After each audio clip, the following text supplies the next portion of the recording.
deseñada tamén hai moita reflexión e moita denuncia sobre o que está pasando no mundo, tanto antigua como actual, que moitas veces son cíclicas. Onde mesmo na charla que estaban dando sobre sufragistas e la Virgen Roja, pues estaba clarísimo que estamos un bucle.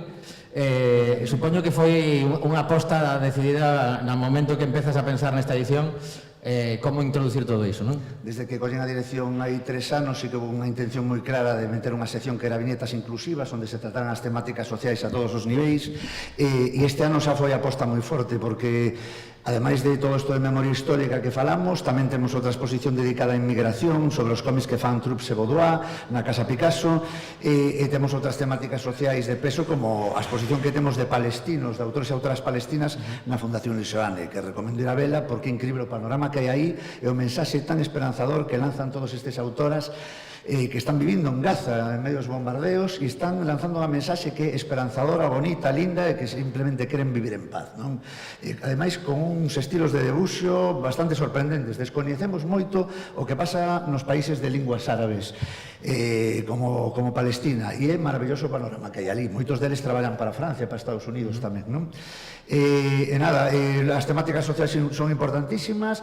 Viñetas desde o Atlántico vai a seguir tendo un compromiso bastante forte, o temos este ano co sufraxismo, como decíamos, con a memoria social, e eu creo que ademais Viñetas, sendo un festival con tanta tradición, tanto peso e coñecido a nivel internacional, ten que servir de escaparate tamén para estes temas que moitas veces quedan diluídos no cómic, porque por culpa de que sempre estamos centrados en autores mainstream, os que lle dan o premio de non sei que, o premio de non sei canto, que todo iso está moi ben, pero xa teñen unha difusión propia, e o festival ten que ser tamén unha ventana aberta a estas outras temáticas que a veces están un pouco máis no sustrato do panorama do cómic, e hai que sacalo para arriba e elevalo de importancia, non? Porque a mensaxe realmente neste tipo de historias é o que nos interesa, e o cómic é un medio moi bo para chegar a xente que igual non se lee un libro de ensayo de Paul Preston, pero sí que se vai a ver a exposición de José Pablo García coas adaptacións da Guerra Civil, Guernica, que fixo deste autor hispanista centrado sobre todo na Guerra Civil, República Posguerra, Represión, e eu creo que a línea ten que ir por aí. Esa é na Casares Quiroga.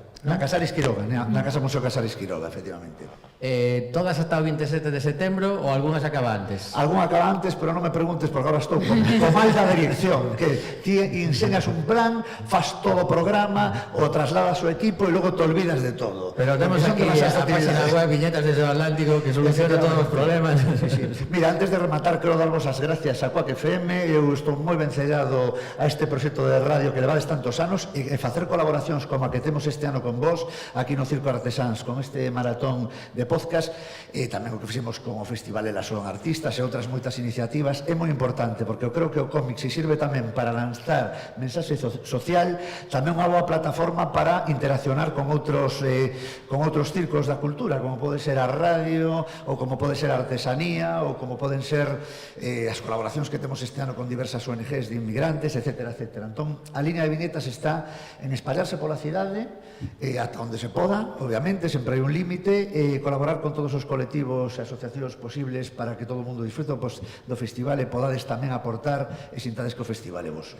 Pois vou pedir unha cousa que é fundamental, que é ese aplauso do público que temos aquí para Paulo e para Manel. Así que siguen esos proxectos e viva a banda deseñada. Agora metemos un corte musical para cambiar de convidada e continuamos.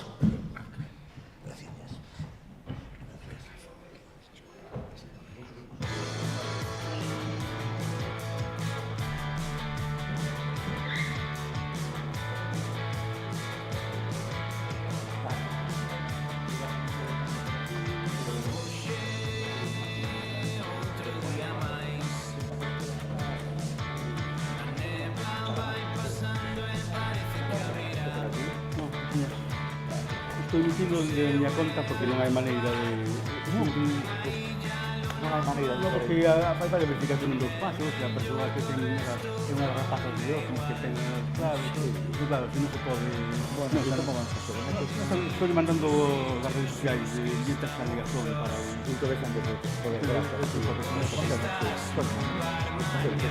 Non, o sea, estamos todos os conjuntos en contexto. No, pero xa non. Digo, pero non vai dar tempo, porque teño que chegar un código móvil, o que podes facer, se non podes facer entre unha pausa, entre un podcast e outro. Vale, ou subirlo logo todas as cosas. Si va a ser mellor, se non podemos así, non Eu estou gravando aquí, estou moi ben. Tomaste convite para vir a pulpada desta noite. Aquí as veces. Estou merido.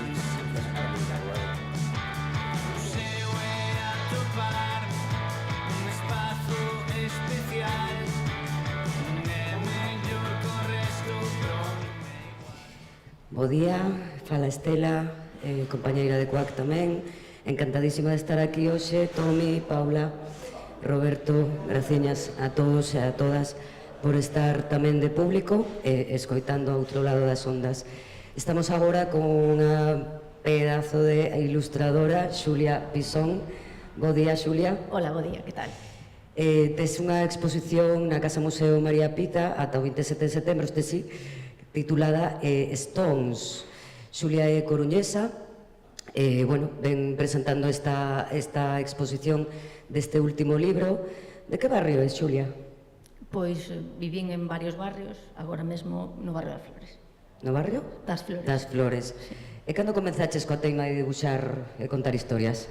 Bueno, isto o típico dos debuxantes, creo que empezar de nenos, todos empezamos a contar historias e debuxar de nenos, o que pasa que algúns non deixamos de facelo, non? Entón, é algo que vende sempre. Sí que é certo que pasei unha etapa de formación en outra vida que lle chamo, na que estudiei enfermería, e fui unha enfermeira, na que pasei moitísimos anos en debuxar.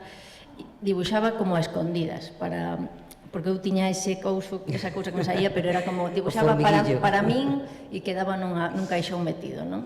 Era como algo que intentaba ocultar incluso de min mesma, non esa especie de formiguillo, efectivamente. Carai.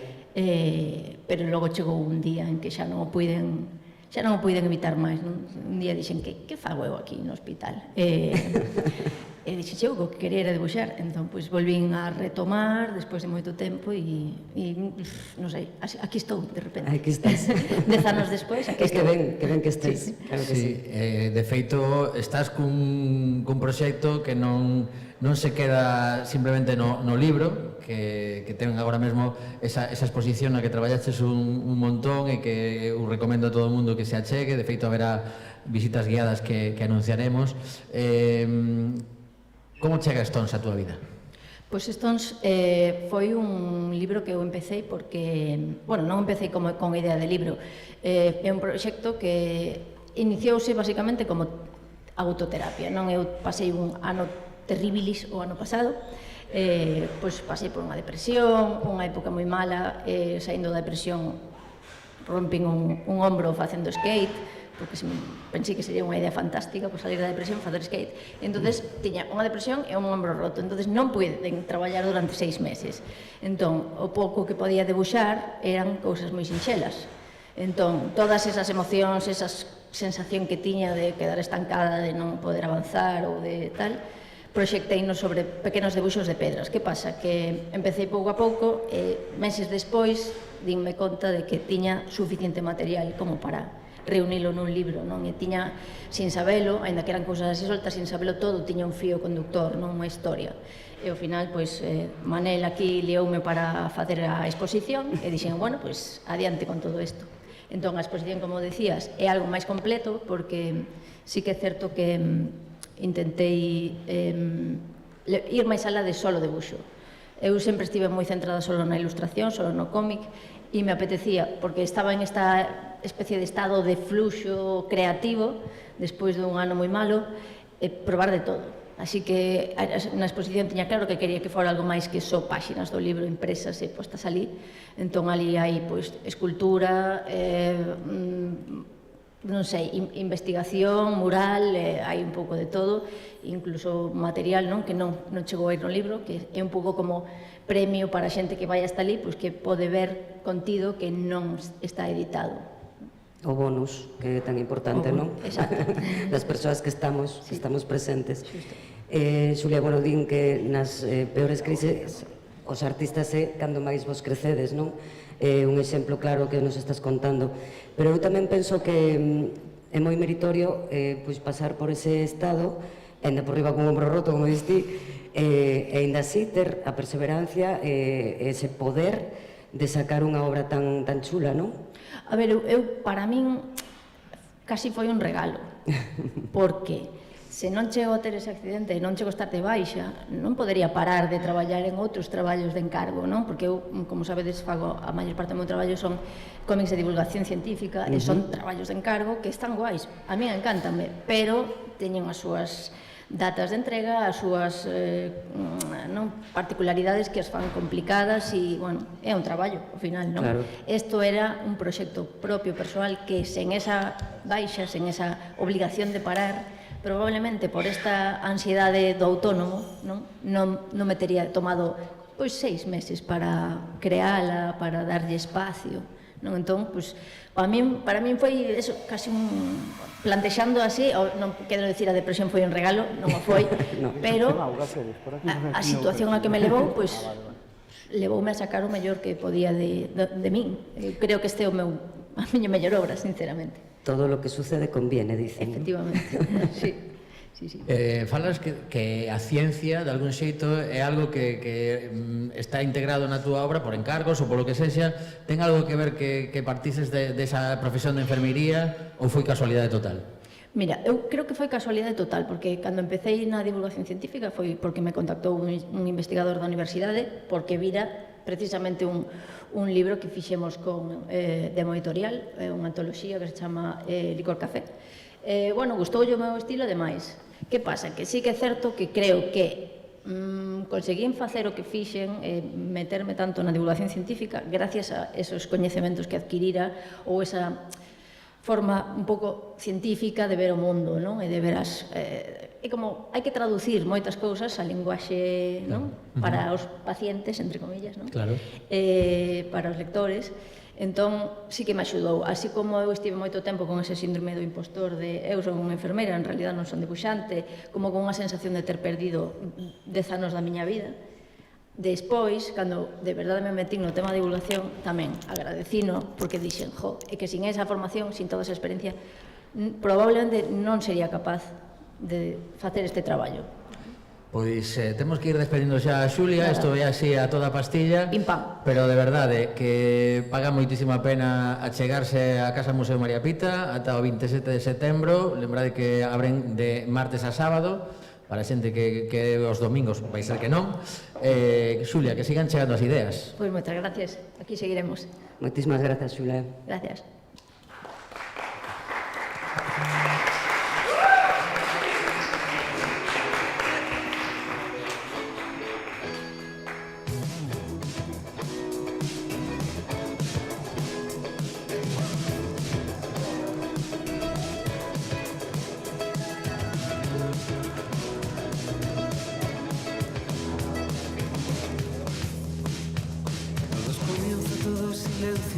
Todo se apaga o se va. Deja la vida que caiga peso donde te quiera llevar. Has aprendido que hay corrientes que nadie puede retar. Baja los puños, siéntate enfrente y solo déjate llevar.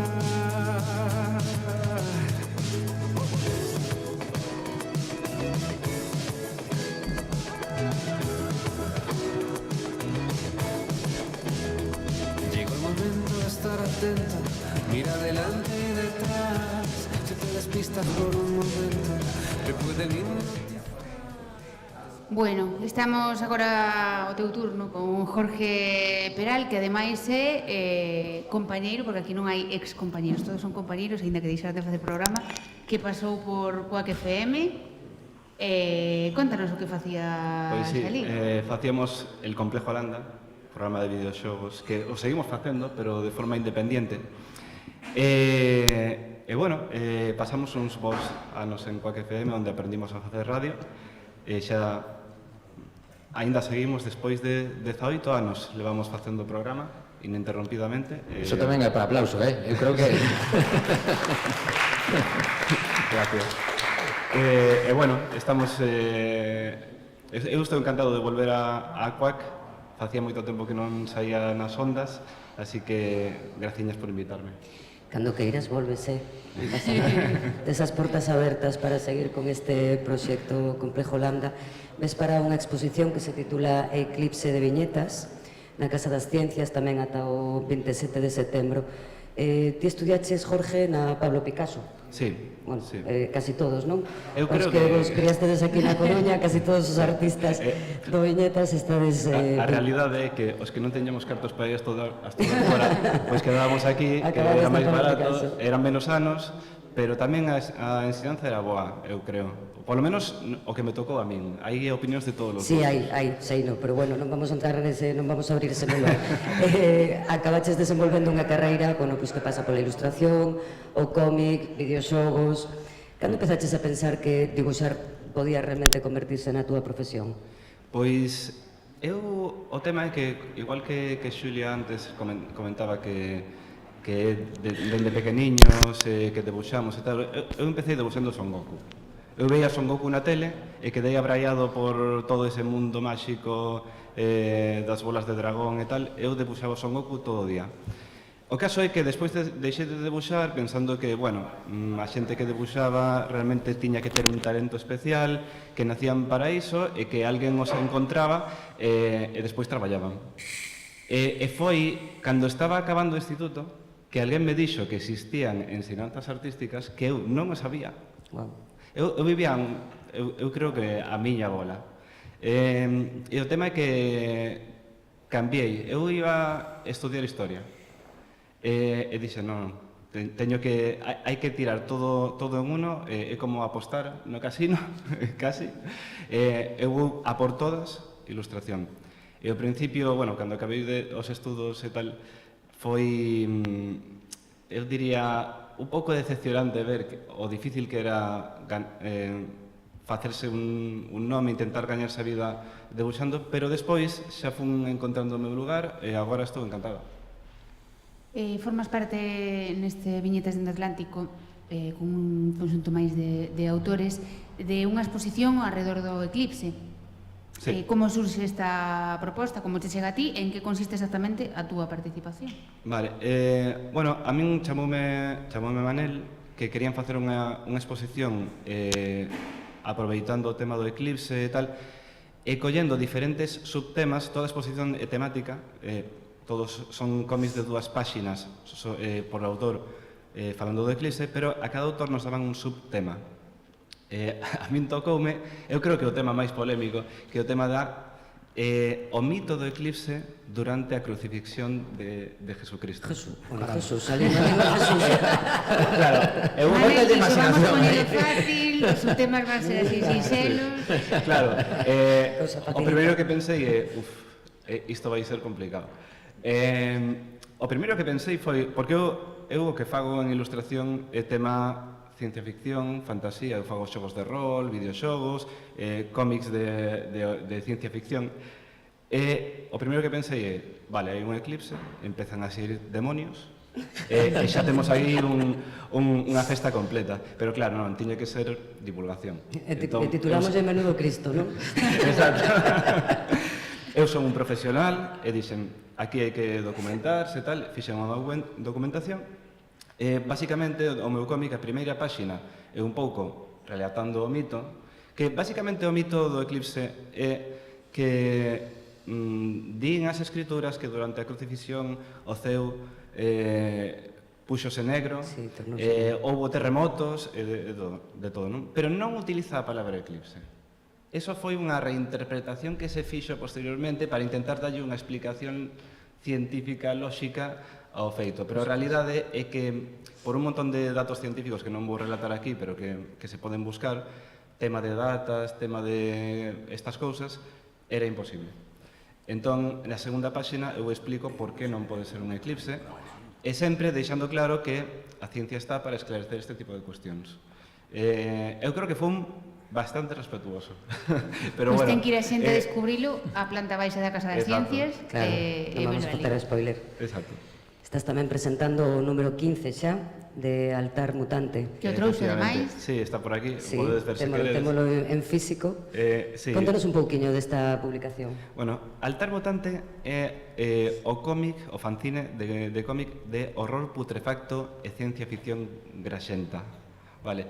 Son historias de serie B, que teñen que ver con horror, con ciencia ficción, e sempre, digamos que en Altar Mutante todo acaba mal sempre.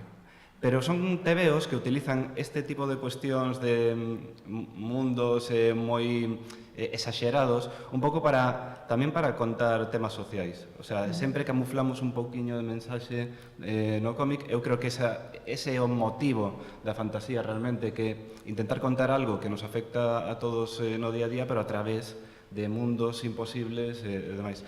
Entón, levamos a 15 anos, eu en este número é a primeira vez que fago a portada, que estou moi orgulloso, porque fixen o que máis me gusta, que é sapos. Estás tamén por dentro, sapos pero a portada demoníacos. de maior. Sí, exacto. Teño unha historia que se chama Corvus, que todo o mundo me di... Isto é un tema que quero explicar, vale? Porque todo o mundo di que o meu personaxe é igualito ca min. E a realidade é que o personaxe ten...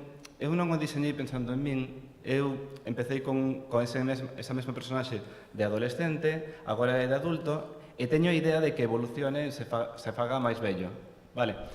O caso é que cando fixen a transición eu tiña o debuxo do adolescente e o debuxo do vello, e fixen o que estaba no medio. E saliches ti. E deuse casualidade, pero de verdade que non. Entón, alguén me dixo: oye, Jorge, eres tú, verdad? E eu pensei, pois sabes que sí.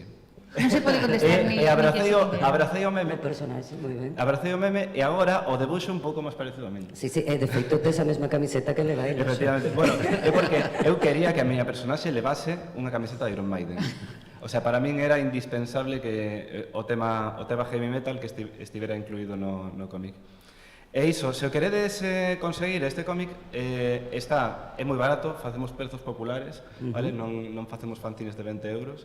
O podedes conseguir na Feria do Viñetas, no stand de Acpi ou de Autobahn, e hoxe, durante o Autobahn, a Feria do Autobahn que é aquí enfrente, imos estar todo o día. Pois iremos polo cómic, iremos a Casa das Ciencias a verte a ti e os outros autores esa exposición. Contarnos a visión do eclipse para cada subtema que comentabas. E nada, temos que ir rematando porque se nos vai o tempo, que nosotros quedaríamos con calquera de vos dos que pasastes por esta mesa Os llevamos a a mañá inteira. Sí, pero temos que dar espazo ao resto dos compañeros. Moitísimas grazas, Jorge. Moitas grazas a vos, encantado de estar aquí.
Buenos días.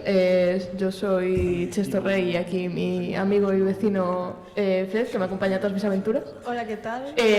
Somos el equipo de 2 de 6, un programa que se dedica a hablar de rol y videojuegos en Quack FM, que nos trajisteis aquí porque dijimos, bueno, supongo que dijisteis, estos dos hablan de ficadas, mirad adelante y como no será que no traigan algo que decir.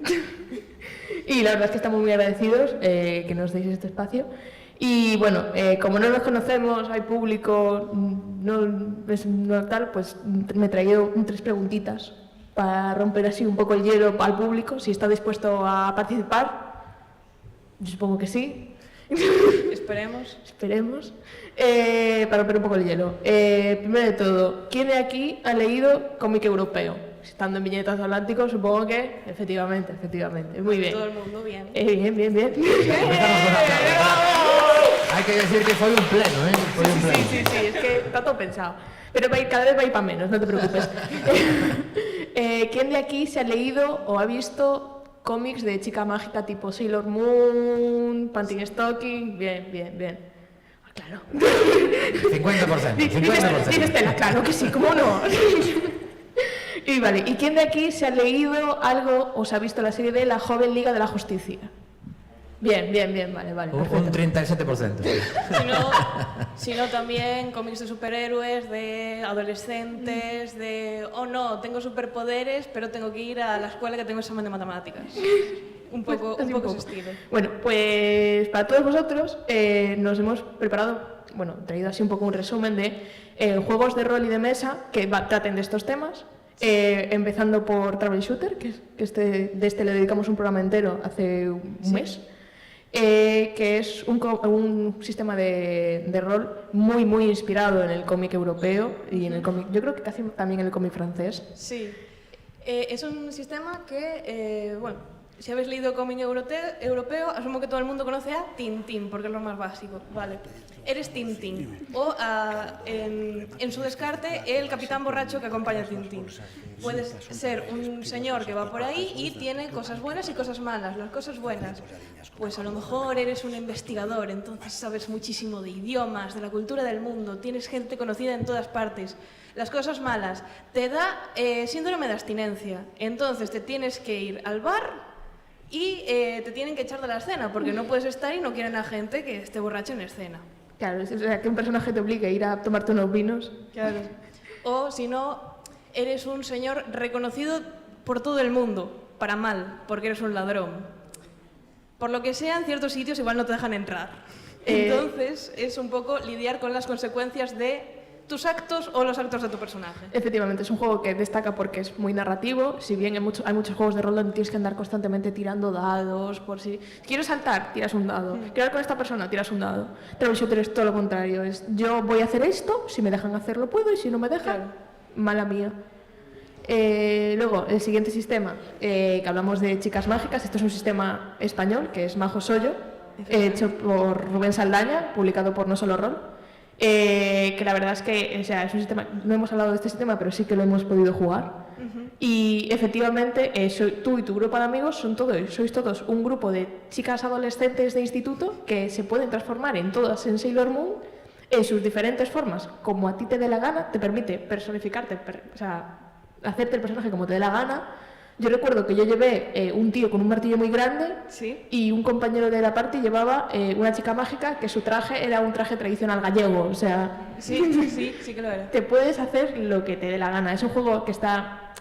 es un PBTA, que es como una especie de Play by the Apocalypse, como un esquema de juegos de rol, y a partir de ahí, pues, que trate de lo que te dé la gana. La cosa de estos juegos de rol no es vamos a jugar a hacer matemáticas, esto es vamos a jugar a contar historias, vamos a jugar a de repente tu amigo dice pues yo de repente voy a dar una voltereta lateral, ¿puedes dar una voltereta lateral? Puedes hacerlo. ¿Hace falta que tires algo? No, dices que das una voltereta lateral y ya está. Es mucho más narrativo, es mucho más de ir hablando con la gente, ir improvisando. No hace falta de tiro un dado, en el dado ha salido un 6, le voy a sumar esto, voy a hacer una raíz cuadrada, ahora voy a hacer el múltiplo de 3 y se lo sumo al resultado. No hace falta, es todo mucho más pim, pim, pim, pim. Muy hablado y que también está, igual que el tercer sistema del que vamos a hablar, también está muy hecho para que te relaciones con el grupo, ¿no? En plan, o para que te hagas un personaje. Tienes como sus tropos de personaje, ¿no? Está la chica mágica, que le gusta más ser chica mágica que estudiante de escuela.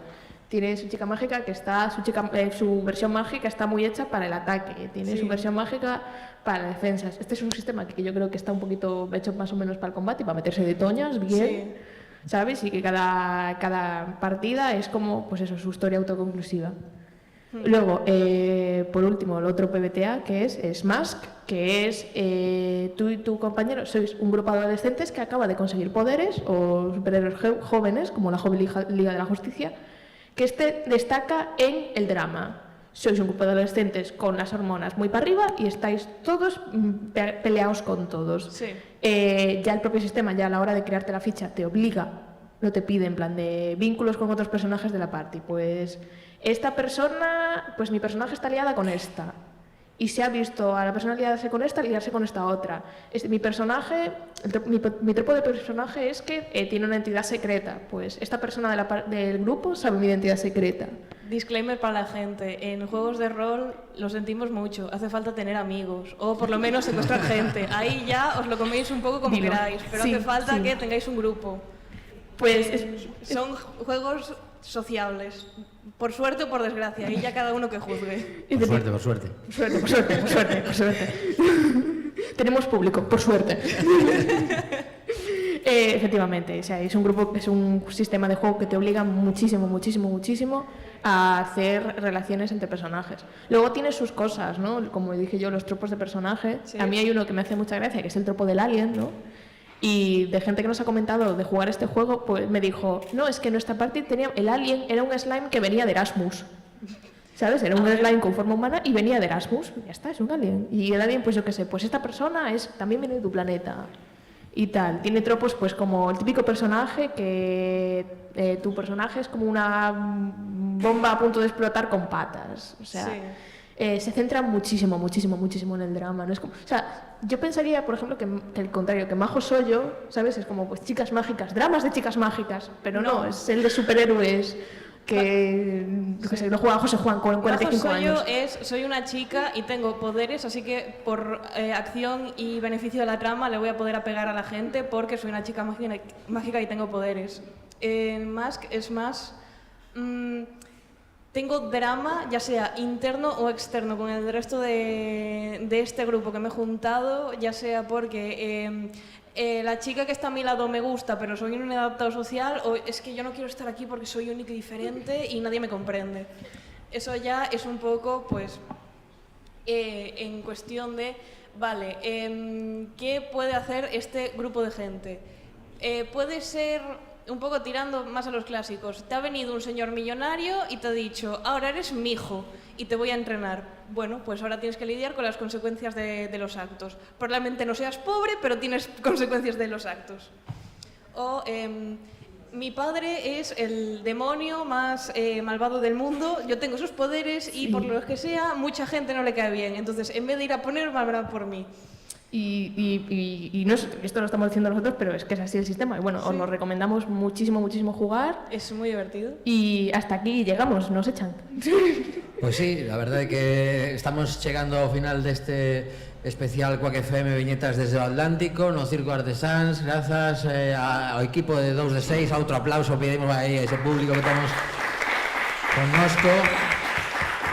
Con amigos podes sempre todo é mellor, así que animemos a xente a que socialice, que as pantallas están guais, pero máis aínda quedar con outra xente. Quedade connosco neste espazo porque temos 3 podcasts chulísimos. A continuación, rematamos a fase de Quack FM, pero non marchedes porque o primeiro que imos escoitar non quero meter a pata, Freakland de primeiro, a continuación irá Diario de Kovacs e por último Campamento Krypton. Eso sucede nos vindeiros 2 horas e pico, pero comentar que damos 5 minutos para ir ao baño e fumar un pitillo que non o precise, que agardamos que sexamos poucos. Chao, grazas a Viñetas desde o Atlántico por darnos esta oportunidade a Quack FM. Como sempre, un aplauso enorme para a parte técnica que é Roberto Ansede, e tamén en este caso a Marcus Fernández, que sin técnico non é radio. Tecnoloxía de vídeo. Por suposto, non esquecemos a Estela e a Paula que están aínda connosco, e tamén ao noso compañeiro Miguel Anxo, que por un tema familiar estivo traballando na produción, enviando audios ou facendo un montón de cousas e finalmente non nos puido acompañar, así que tamén nos acordamos del. Eu son Tomi Desastre e agardo seguir moitos anos neste invento.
sede nos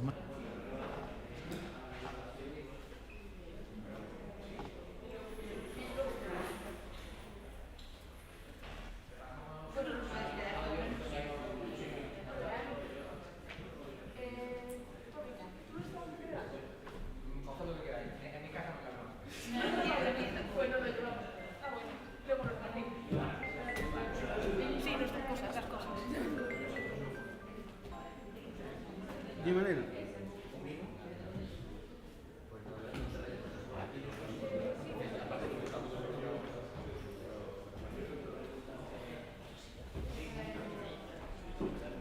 No, que agora estamos no descanso.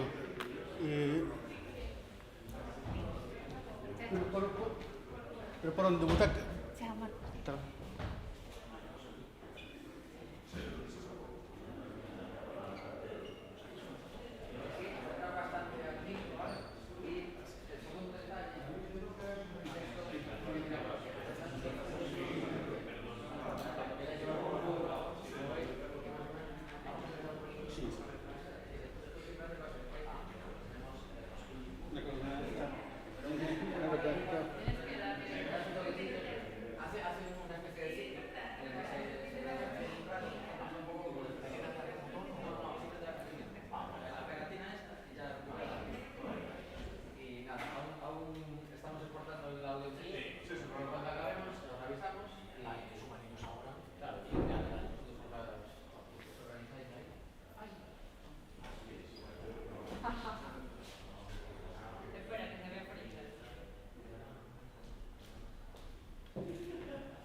Vale.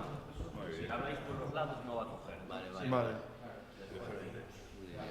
Este es para los dos, ¿verdad? No, uno para cada uno. Dani. Es que no sabía Nosotros compartimos. Sí. A vosotros compartir. Nosotros Sí. tenemos... Qué exclusivos. Qué exclusivos. Hombre, eso no faltaría. Qué exclusivos. Vale. Hola, hola.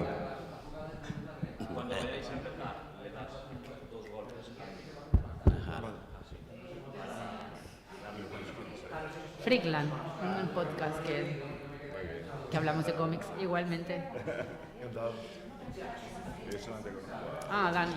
Pues somos sus cuando éramos jóvenes. Somos sus Sí, la mayoría de gente la conoce. Sí. Entonces éramos jóvenes.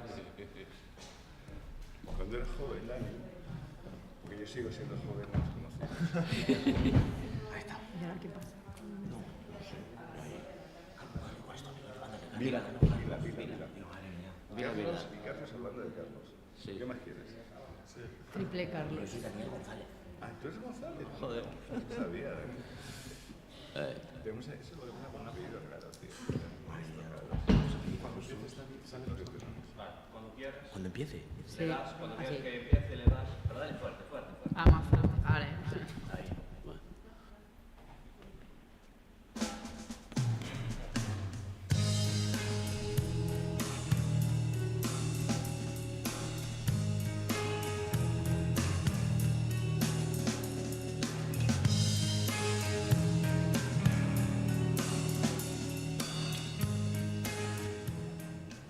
Sed bienvenidos y bienvenidas al que espero y deseo que sea vuestro podcast favorito. Bueno, en esta ocasión tenemos un programa muy especial porque, bueno, aparte de hace unos días fue un eclipse solar, pues estamos aquí en el Viñetas desde Atlántico. Queremos agradecer a los compañeros de Quack FM que nos dan la oportunidad de estar aquí dando un poco de guerra y también a Manel Cráneo, que es el director artístico de este festival. Y bueno, como no puede ser de otra manera, pues aquí me acompañan dos patas de la mesa de Freakland. Aquí a mi lado está Miss Croquet. Hola, Miss Croquet. Buenos días, compis. Y Marcos, ¿qué tal, Marcos? Muy bien, muy orgulloso de estar en mi ciudad y en mi provincia hablando de lo que más me gusta, que son los tebeos. Además, nosotros estamos de Ocupa, de su casa, que nos ha dado aquí espacio para descansar lo que podamos. Y nada, yo soy Daniel Caster y esto es Freakland.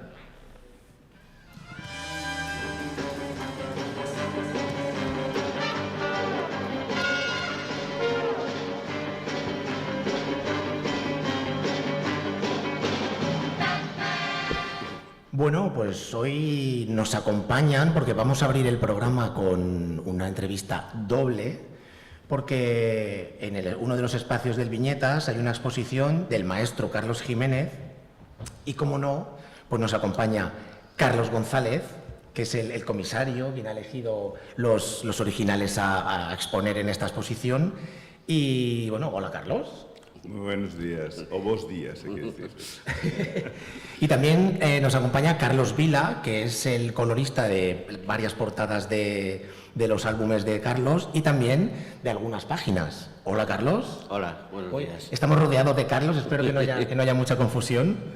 Y bueno, pues lanzo la primera pregunta a Carlos González, al comisario, porque, bueno, ¿cómo se eligen los originales, ¿no?, para exponer en una exposición de esta magnitud, ¿no?, de este maestro? Y sobre todo, ¿qué criterios has tenido para elegir los que se exponen, pero también los de dejar fuera? Porque yo creo que eso es difícil también, ¿no? Lo suyo fuera que estuviesen todas, pero es que 500 páginas es complicado. Son muchas. Son demasiadas. Entonces, la elección ha sido muy simple. Primero, la exposición estaba centrada en Paracuellos, porque hace 50 años que se editó por primera vez Paracuellos, que fue la revista en España Muchas Gracias. Estamos hablando del año 1976, estamos hablando. Y entonces la idea fue que hubiese al menos una representación de cada álbum, de los 9 álbumes. Entonces hay una página al menos de cada álbum. Y con un especial cariño al primero. Entonces, del primero dije, vamos a poner alguna historieta completa, porque eran historietas de 2 páginas, y se ha puesto dos historietas de 2 páginas, que son 4 páginas, luego una página de cada álbum, Por supuesto, se quiso poner la portada mítica del último volumen, que es el que se ha editado en España con la edición total, que fue portada de un álbum en Francia, del primero integral en Francia. Sí. Se ha puesto tanto el color como el blanco y negro. Y luego quedaba un hueco y se eligió una portada de fluidez glacial de la época también del año 78, debe ser. Y eso, la lección, porque era muy difícil coger... Sí, es difícil. Era difícil por imposible, ¿no? Porque además Carlos, todas las páginas es muy perfeccionista y todas las páginas son maravillosas. La que no tenía un sentimiento tenía otra, entonces, bueno, pues al final vamos a elegirlas y ya está, nada más. ¿Cuál ha sido la que hayas dicho, o la que estés aquí con el run run, la tenía que haber metido, pero la tengo que dejar fuera? ¿Cuál ha sido? Es más portadas. Yo me quedé con ganas de poner alguna portada más, del quinto y del sexto. Pero bueno, ¿qué vamos a hacerle? No se pudo. Ya no había además tanto espacio como para todos. Y me gustaría que hubiese más. Sí, más pero espacio, bueno, ¿qué vamos a hacer? Seguramente habrá más ocasiones y se pondrán otras páginas y otras portadas. Y parte de la otra obra de Carlos, que Carlos no solamente es Paracuellos, claro. Eso es, intentar, pues eso, la variedad que tiene Carlos, que tiene el maestro de tantos tebeos y tantas historias que ha hecho, pues hay muchísimas. Y bueno, Carlos Vila, que como os he dicho es el colorista, es una pregunta, bueno, no con trampa, pero sí es, yo creo que es un poco, porque, bueno, usted también es dibujante, me ha comentado también, que ha dibujado, ¿cómo es el compromiso, entre comillas, ¿no? O la forma de meter su arte, su forma de dar color a las páginas de Carlos? Es decir, ostras, a ver cómo hago esto, cómo meto este color, si lo hacen conjuntamente entre los dos, cómo se... Jolín, porque es un poco... Sí, da miedo, ¿no? A mí me daría miedo.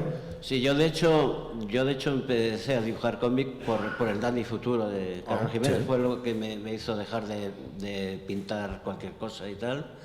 Pero bueno, lo del color con Carlos, yo ya conocía todo lo que él había hecho, publicado en el Tintín belga y tal, que eran coloristas de allí, pero sí que siempre me da las referencias de lo que quiere, o sea, en todo momento me dice, lo quiero en tales tonos y tal, y yo como conozco la obra, y luego si hay que cambiar alguna cosita se cambia, o se sube un tono, Sí, trabajan, imagino que trabajan mano a mano, ¿no? Y nunca mejor dicho. De hecho, yo desde aquí, porque yo vivo en Monterroso, le envío en PDF, se los envío y me dice, no, cambia este tono y tal, que casi nunca hay que cambiar. Vamos, que le tienes cogido el punto, ¿no? Sí. A Carlos. Él ya me indica, lo quiero en tonos azules y luego no muy cargado de color, poco color, más color. O sea, no hay ningún problema. Perdóname, Carlitos, pero al principio fue duro, ¿eh? Al principio el color, hasta que cogió el tono de Carlos Jiménez, le costó mucho. Una vez pasó eso, todo va muy bien, pero al principio yo me acuerdo que hubo mucho trabajo. Con el Dani, además era mucho trabajo, porque fue lo primero que le hice, lo más grande, y claro, eran... ¿Cuántas páginas? 150, 190... Unas cuantas. Sí, es esto, ¿no? Coger lo que ha dicho Carlos González, ¿no? El comisario, que coger ese punto, ¿no? Es lo difícil de esto, ¿no? Decir qué tono le meto, qué color, ¿no? Qué color le puedo dar a... Porque además Carlos juega también, pues esto, con el futuro, con el pasado, ¿no? Juega mucho con qué tonalidad y qué tipo de color le cuadra a la historia. Sí, él siempre me los indicaba. A veces no le cogía bien la idea y rectificar, o sea, ensayo-error. Bueno, yo creo que en eso consiste, ¿no? También en saber jugar un poco con esto, ¿no? Entre vosotros, los artistas, yo tristemente no tengo ni idea, pero es esto, ¿no? Es lo bonito de este arte, de poder colaborar y trabajar juntos. Y ahora tengo una pregunta conjunta para ambos, que, bueno, ya sabemos qué es lo que estamos diciendo, que Carlos Jiménez es un maestro del mundo del cómic, no solo en España, en Francia. Le respetan muchísimo y le tienen, vamos, como un maestro con lo que es. ¿Qué tiene Carlos Jiménez? Como ha dicho Carlos González, ha dicho que ha salido hace recientemente el último número de Paracuellos. ¿Qué tiene Carlos Jiménez que pueda atraer a los lectores y a las lectoras de ahora? Hombre, yo creo que aparte de ser para mí uno de los mejores historietistas, domina la narrativa, pero sobre todo yo creo que lo que tiene es el compromiso, y en este caso, el caso de Paracuellos, ¿no? Hay que decir que yo creo que fue de los pioneros en hacer cómics con referencias históricas y que no creo que hubiera mucha más gente antes, ahora no recuerdo. Yo voy a ser un poco más exagerado. A ver, Carlos Jiménez inventó la memoria histórica. Eso. Así de claro. Es decir, cuando nadie le había puesto nombre, Carlos Jiménez la inventó. Y la hizo. Es decir, en el año 76, cuando publica Paracuellos, a nadie se le había ocurrido hacer algo como eso. Es decir, yo recuerdo el primer Paracuellos que yo leí, que yo me quedé en shock, porque solamente había tebeos de aventuras o de risa. No había otra cosa. Entonces, de pronto veías a unos niños muy tristes en un colegio fatal y unas condiciones muy malas, ¿no? Y eso era como algo nuevo, ¿no? Entonces, yo creo que es interesante para los lectores de hoy, que no lo conocen, que lo lean, porque fue el primero que hizo ese tipo de cosas. Es decir, yo entiendo que hay autores que hoy hacen historias narrativas de su vida, pero Carlos Jiménez fue el que puso esto, no en España, sino en el mundo. Lo hizo incluso mucho antes que Will Eisner, porque mucho hablan que Will Eisner, la novela gráfica, etc. Carlos Jiménez lo hizo antes. De hecho, Will Eisner se lo reconoció, estaba yo delante en un salón de Barcelona. Es decir, Carlos Jiménez fue ese inventor. Luego, para mí, Carlos es el mejor narrador que existe en el cómic mundial, y lo digo con toda sinceridad. Es decir, nadie narra como Carlos. O sea, tiene un sentido, un poder toque, especial para narrar. O sea, en muy pocas palabras, y ni sin palabras ni siquiera, es decir, simplemente con los dibujos, narra perfectamente. O sea, es maravilloso. Yo creo que cualquiera que lea a Carlos tiene el ejemplo de cómo hay que dibujar un cómic y cómo hay que narrarlo. Es decir, realmente es único. O sea, quien diga que es un aficionado a los cómics y no conozca a Carlos Jiménez no tiene ni idea de lo que son los cómics. Y lo digo con toda sinceridad. Sí, es. Y además, lo que nosotros, nuestro Freakland, se caracteriza y lo que queremos es, obviamente Carlos Jiménez no lo necesita, pero dar visibilidad a autores y autoras españoles y españolas que hacen tebeos y hacen muy buenos tebeos. Y no solamente ahora, como aquellos que ya sabemos y como se ha dicho al principio, que tebeos de hace mucho tiempo y que no solamente por premios, que Carlos tiene los suyos también, pero también un reconocimiento a estos autores que llevan luchando y peleando por un cómic muy bien hecho, muy bien facturado y con un reconocimiento muy merecido. Y es un autor español, muy reconocido fuera, muy reconocido en Francia. Es un autor de aquí. Más reconocido en Francia incluso, yo diría. Sí, es el problema de la España nuestra, ¿no? Sí. El ejemplo que siempre pongo es, por ejemplo, la edición de Paracuellos, ¿no? Paracuellos, cuando se editó en España, nadie lo quería.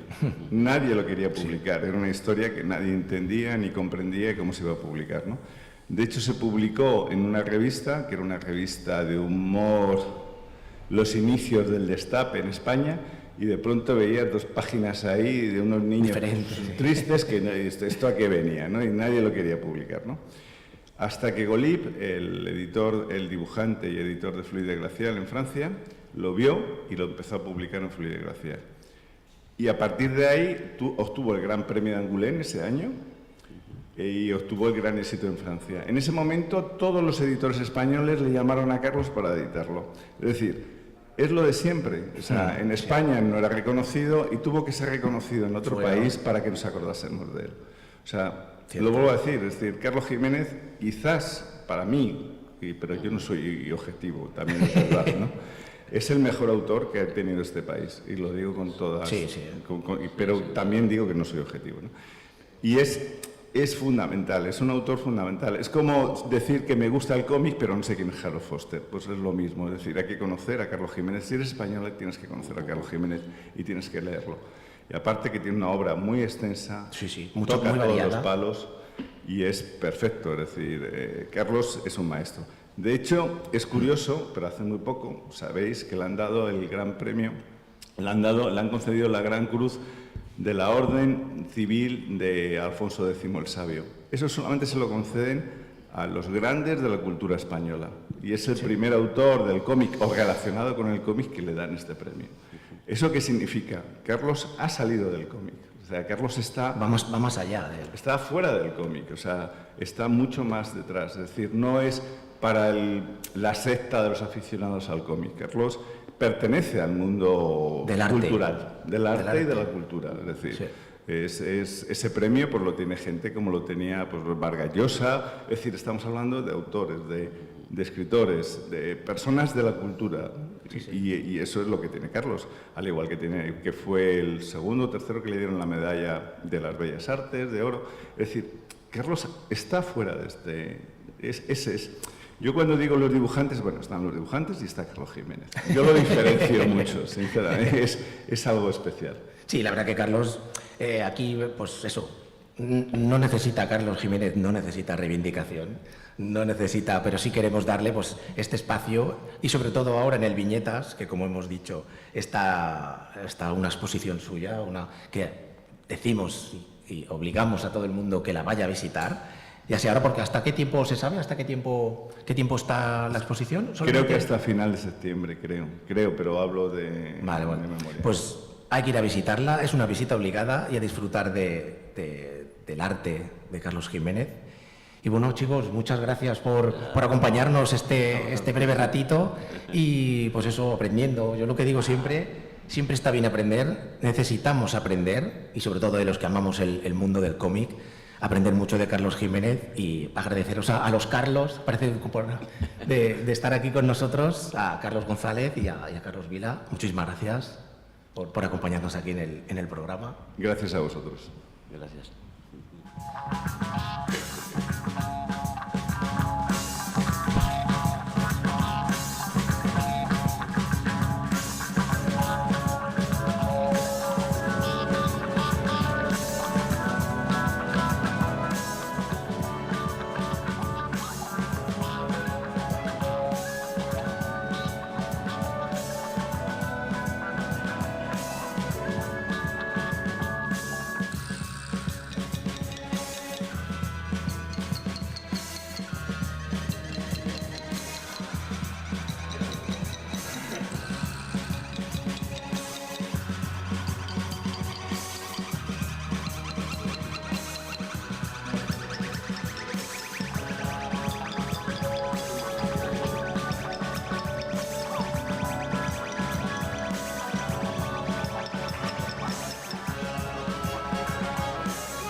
Bueno, pues aquí seguimos y vamos a comentar, pues para perder costumbre, bueno, que hablen aquí mis compañeros, que yo tengo casi la boca seca de esta charla con los Carlos, ¿no? Y del maestro Carlos Jiménez. Gracias por sacarnos del congelador. Los tenía ahí en el frigorífico a ambos. Pues creo que estás por aquí, ¿estás viva? Estoy.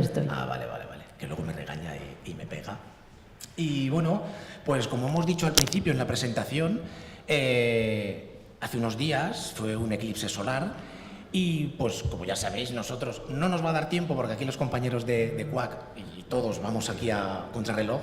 Nuestras secciones son de cal y arena, comentamos cómics que nos han gustado, que es la cal, y los que no nos han gustado, que es la arena. Pero bueno, hoy vamos a ser buenos y solamente vamos a traer cómics de cal. Vamos a ser complacientes y seremos buenos para los autores y las autoras, porque traemos autores y autoras. Y bueno, para no perder costumbre, pues ya sabéis que yo tengo muy poca vergüenza y ni la necesito, pues voy a empezar yo a reseñar pues una obra que habla sobre el sol. Un segundo, Caster. ¿No has dicho qué temática hemos elegido hoy para nuestro podcast? Sí, lo he dicho, lo del eclipse, ¿no? No, solo has dicho que ha habido un eclipse, pero no has especificado. Es importante este detalle. Es que te tengo aquí al lado y tu belleza me obnubila y me ciego. Pues sí, como he comentado. El eclipse. Como he comentado, pues vamos a traer unos TVitos que tengan que ver o bien con el eclipse, con los eclipses, o bien con la luna, o bien con el sol. Porque es complicado, con los eclipses encontrar un cómic que hable directamente, obviamente hay muchos, que hablen de eclipses. Y como he dicho, pues como yo tengo muy poca vergüenza, pues empiezo yo. Y yo he traído La Tierra Yerba, de la amiga, amada y querida Carla Berrocal, que por cierto hemos encontrado un cómic aquí en el Viñetas, que creo que fue su primer cómic, que es Hire, de un samurái, y me ha traído muchos recuerdos, ¿no?, de antaño. Ahora metería el compañero la música de Jurassic Park, pero bueno. Y bueno, ¿qué nos cuenta La Tierra Yerma? Aparte de que es un cómic que ya hemos presentado y que hemos comentado también en nuestro canal de YouTube, porque también tenemos canal de YouTube, trajimos a Carla y estuvimos hablando de este tebeo. Un tebeo muy original, muy chulo, porque las páginas son amarillas, que tiene que ver con el sol, ¿no? Como digo, no es directamente del eclipse, pero sí en sus formas. Y bueno, nos cuenta la historia de dos familias. Es una historia muy, muy parecida a Romeo y Julieta, que viven en trifulcas, ¿no?, en peleas por sus tierras de hace muchos años. Y las más protagonistas, digamos, las que llevan un poquito la dirección de la obra, son los que viven en Salvatierra, ¿no? Se les llama pues a estas personas que viven en esta zona asolada por el sol, nunca mejor dicho. Y son las charras, que son unas guerreras, que todo esto nos dará una orientación hacia dónde va la obra. ¿Qué pasa? Que cada vez que nace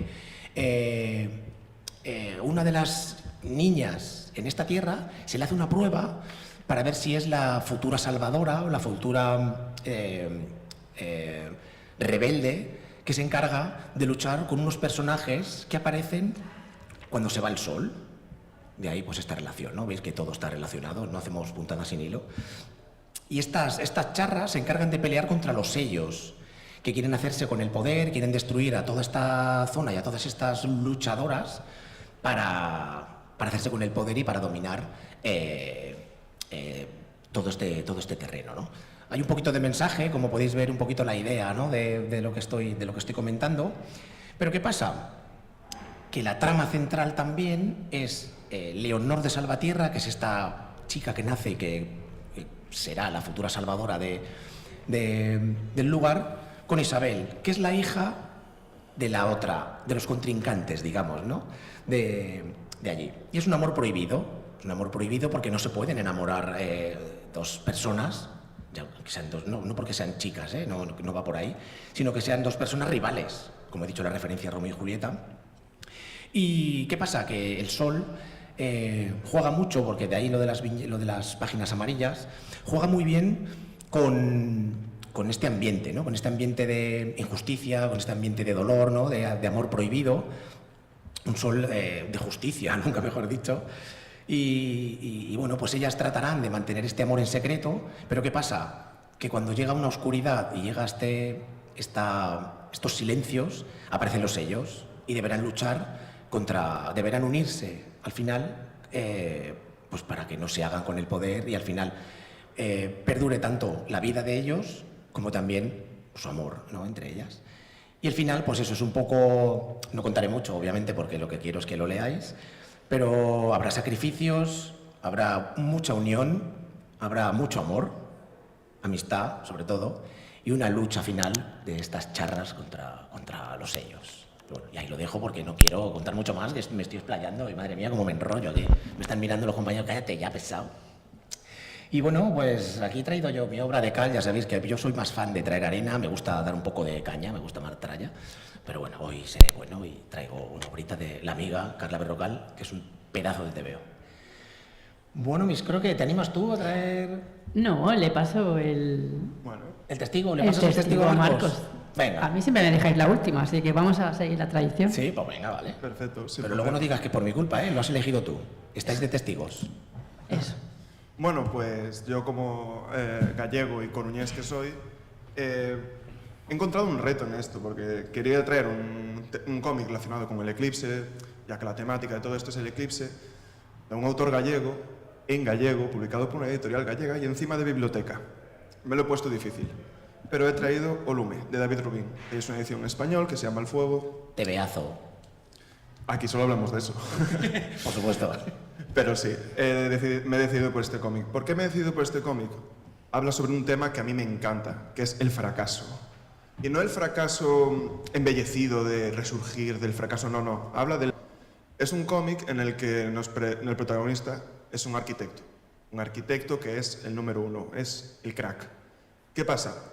Un meteorito asola la Tierra, sí, es un tropo muy famoso, muy tal, pero se acerca a la extinción. Y este arquitecto es el único que sabe cómo salvarnos. ¿Por qué? Porque es el único que sabe cómo construir una civilización en la Luna. Ya sé que la idea es como muy de ciencia ficción, muy tal, pero al final te habla de algo muy humano, que es ese sentimiento de estar en la primera fila, de ser el mejor, de ser el número 1 de tu categoría y olvidarte de todo lo demás. Toda esta vida de éxito le lleva a olvidar a su familia, le lleva a olvidar a su hija, le lleva a poner en segundo plano la ética y todo lo demás. Y al darse cuenta que todo esto es para nada, porque va a morir dentro de poco, esto no es spoiler, son las primeras páginas, se diagnostica de cáncer, entonces se da cuenta de que todo esto no es para nada y siente ese fracaso durante toda su vida. Toda su vida de fracaso se ve ennublada por su familia, por... Es una obra dura, ¿eh? Es una obra dura. Sí. A mí me encanta.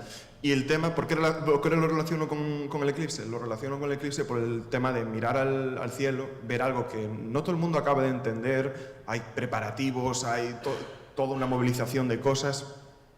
Lo relaciono por eso, por ese tema del cielo, del brillo. Además, el cómic es un cómic con mucho contraste de rojo, de amarillo, este fuego, que no es un fuego con un significado un poco más abstracto, ya lo descubriréis. Pero sí, a mí me encanta este cómic porque habla del fracaso, que es algo que todos hemos hecho o haremos alguna vez. Hemos sufrido. Y creo que es importante aprender a lidiar con ello y darnos cuenta de cuándo estamos fracasando para poder corregirlo a tiempo.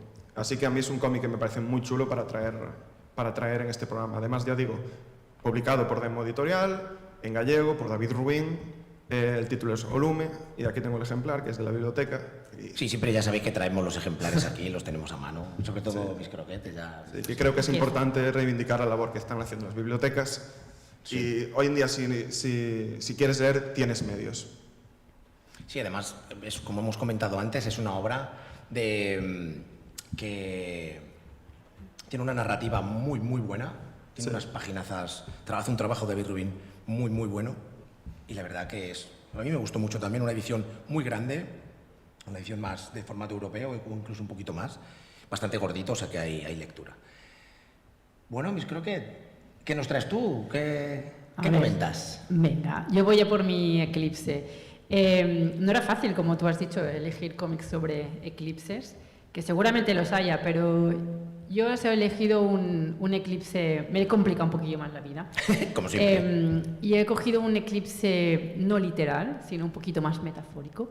Y os propongo como lectura recomendada de esta cal, El juego de la luna. El juego de la luna está publicado por Astiberri y es de José Luis Munuera y Enrique Bonet.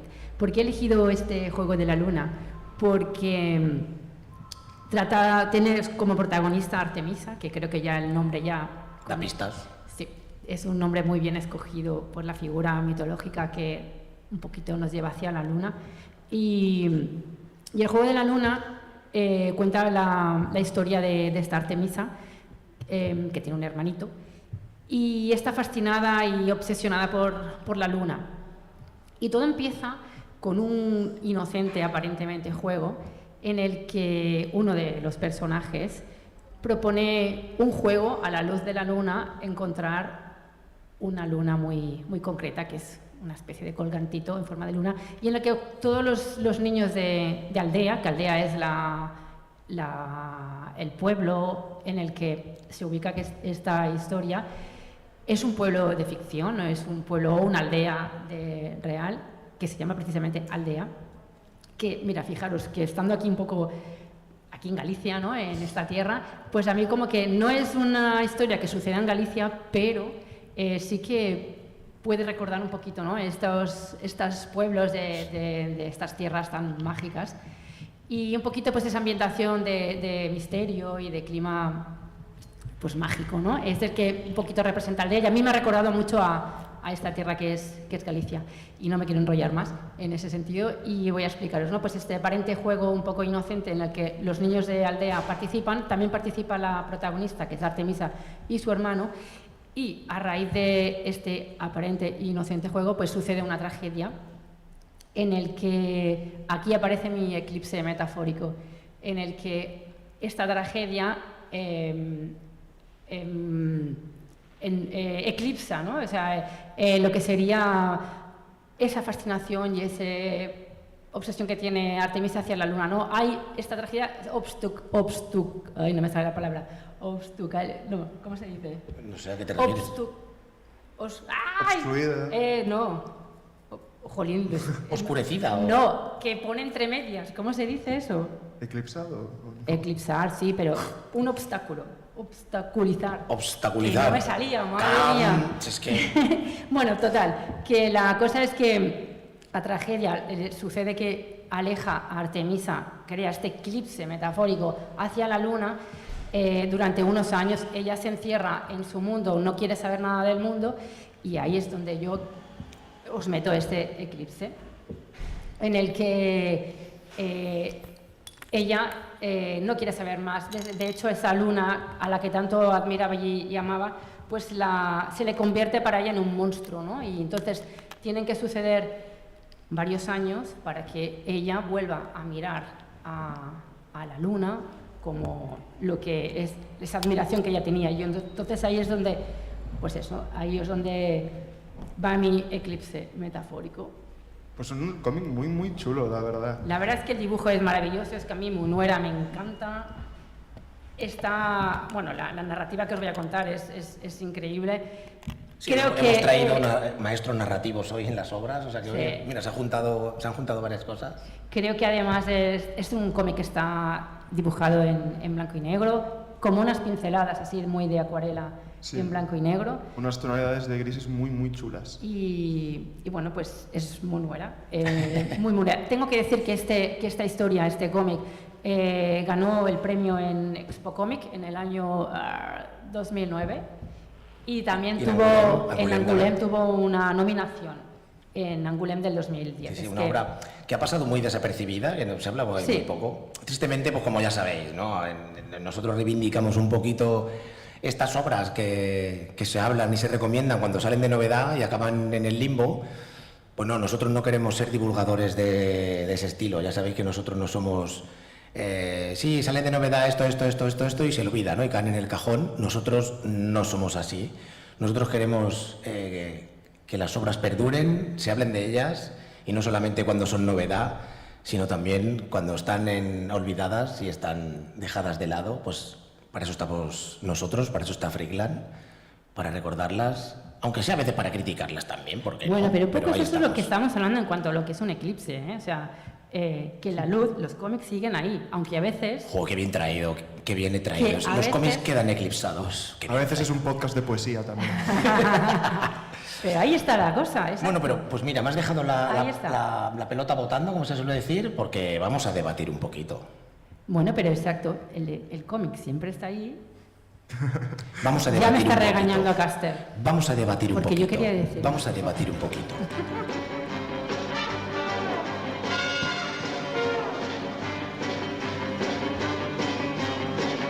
Ahora sí, Miss Croquet, di lo que te dé la gana. Bueno, no, ahora no voy a decir lo que iba a decir porque era otra cosa y me has cortado. Ya, dale tú. Es así, el programa es así. Los compañeros de Quack que están aquí a los mandos nos dicen, venga, rapidito que tenemos que cerrar. No, nos han dado tiempo. Ay, vale, voy. Se están arrepintiendo de darnos tiempo. Bueno, pues como he dicho, un debate, y vamos a comentar pues esto que hemos dicho, de obras que eclipsan a otras obras, ya no sea de novedad, que ya sabéis que el mercado está sobresaturado de títulos y de novedades. ¿Por qué creéis? Yo os lanzo las preguntas, ya sabéis que yo meto en el marrón, si no me meto yo en el barro, ya sabéis que yo no tengo... A mí me da igual todo. ¿Qué hace que un cómic sobreviva? Sobre todo los clásicos, ¿no? Sabéis que los clásicos funcionan. Hemos hablado de Carlos Jiménez. ¿Qué hace que estos cómics clásicos, más antiguos, o clásicos actuales, que también se pone muy de moda ahora. Es un clásico actual cuando una obra es de los 80. Siguen ahí y ¿por qué eclipsan, nunca mejor dicho, a muchas de las obras actuales ahora, cuando se supone que son mejores o deberían ser mejores o no tiene por qué, pero... Pues mira, sí. Una cosa que sí que hace que perdure, antes lo hablaba Carlos, es el tema de la innovación. Carlos Jiménez estaba explicando antes que fue el primero en hacer memoria histórica. El hecho de ser el primero en algo, en contar algo de una determinada manera o hablar de un determinado tema, eso importa. Ese primer destello de genialidad es algo que hace que perdure la obra, porque aunque pase el tiempo, mucha gente que lee cómic o estudia cómic o aprende del mundo del cómic se fija en esos primeros trabajos que tratan de esos primeros temas o que tienen esas primeras herramientas.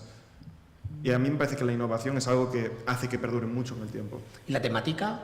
Que también es algo que... Sí. Porque ahora muchas veces se comenta, se dice, ¿no?, que el manga es el que está arrasando con todo esto, es el que...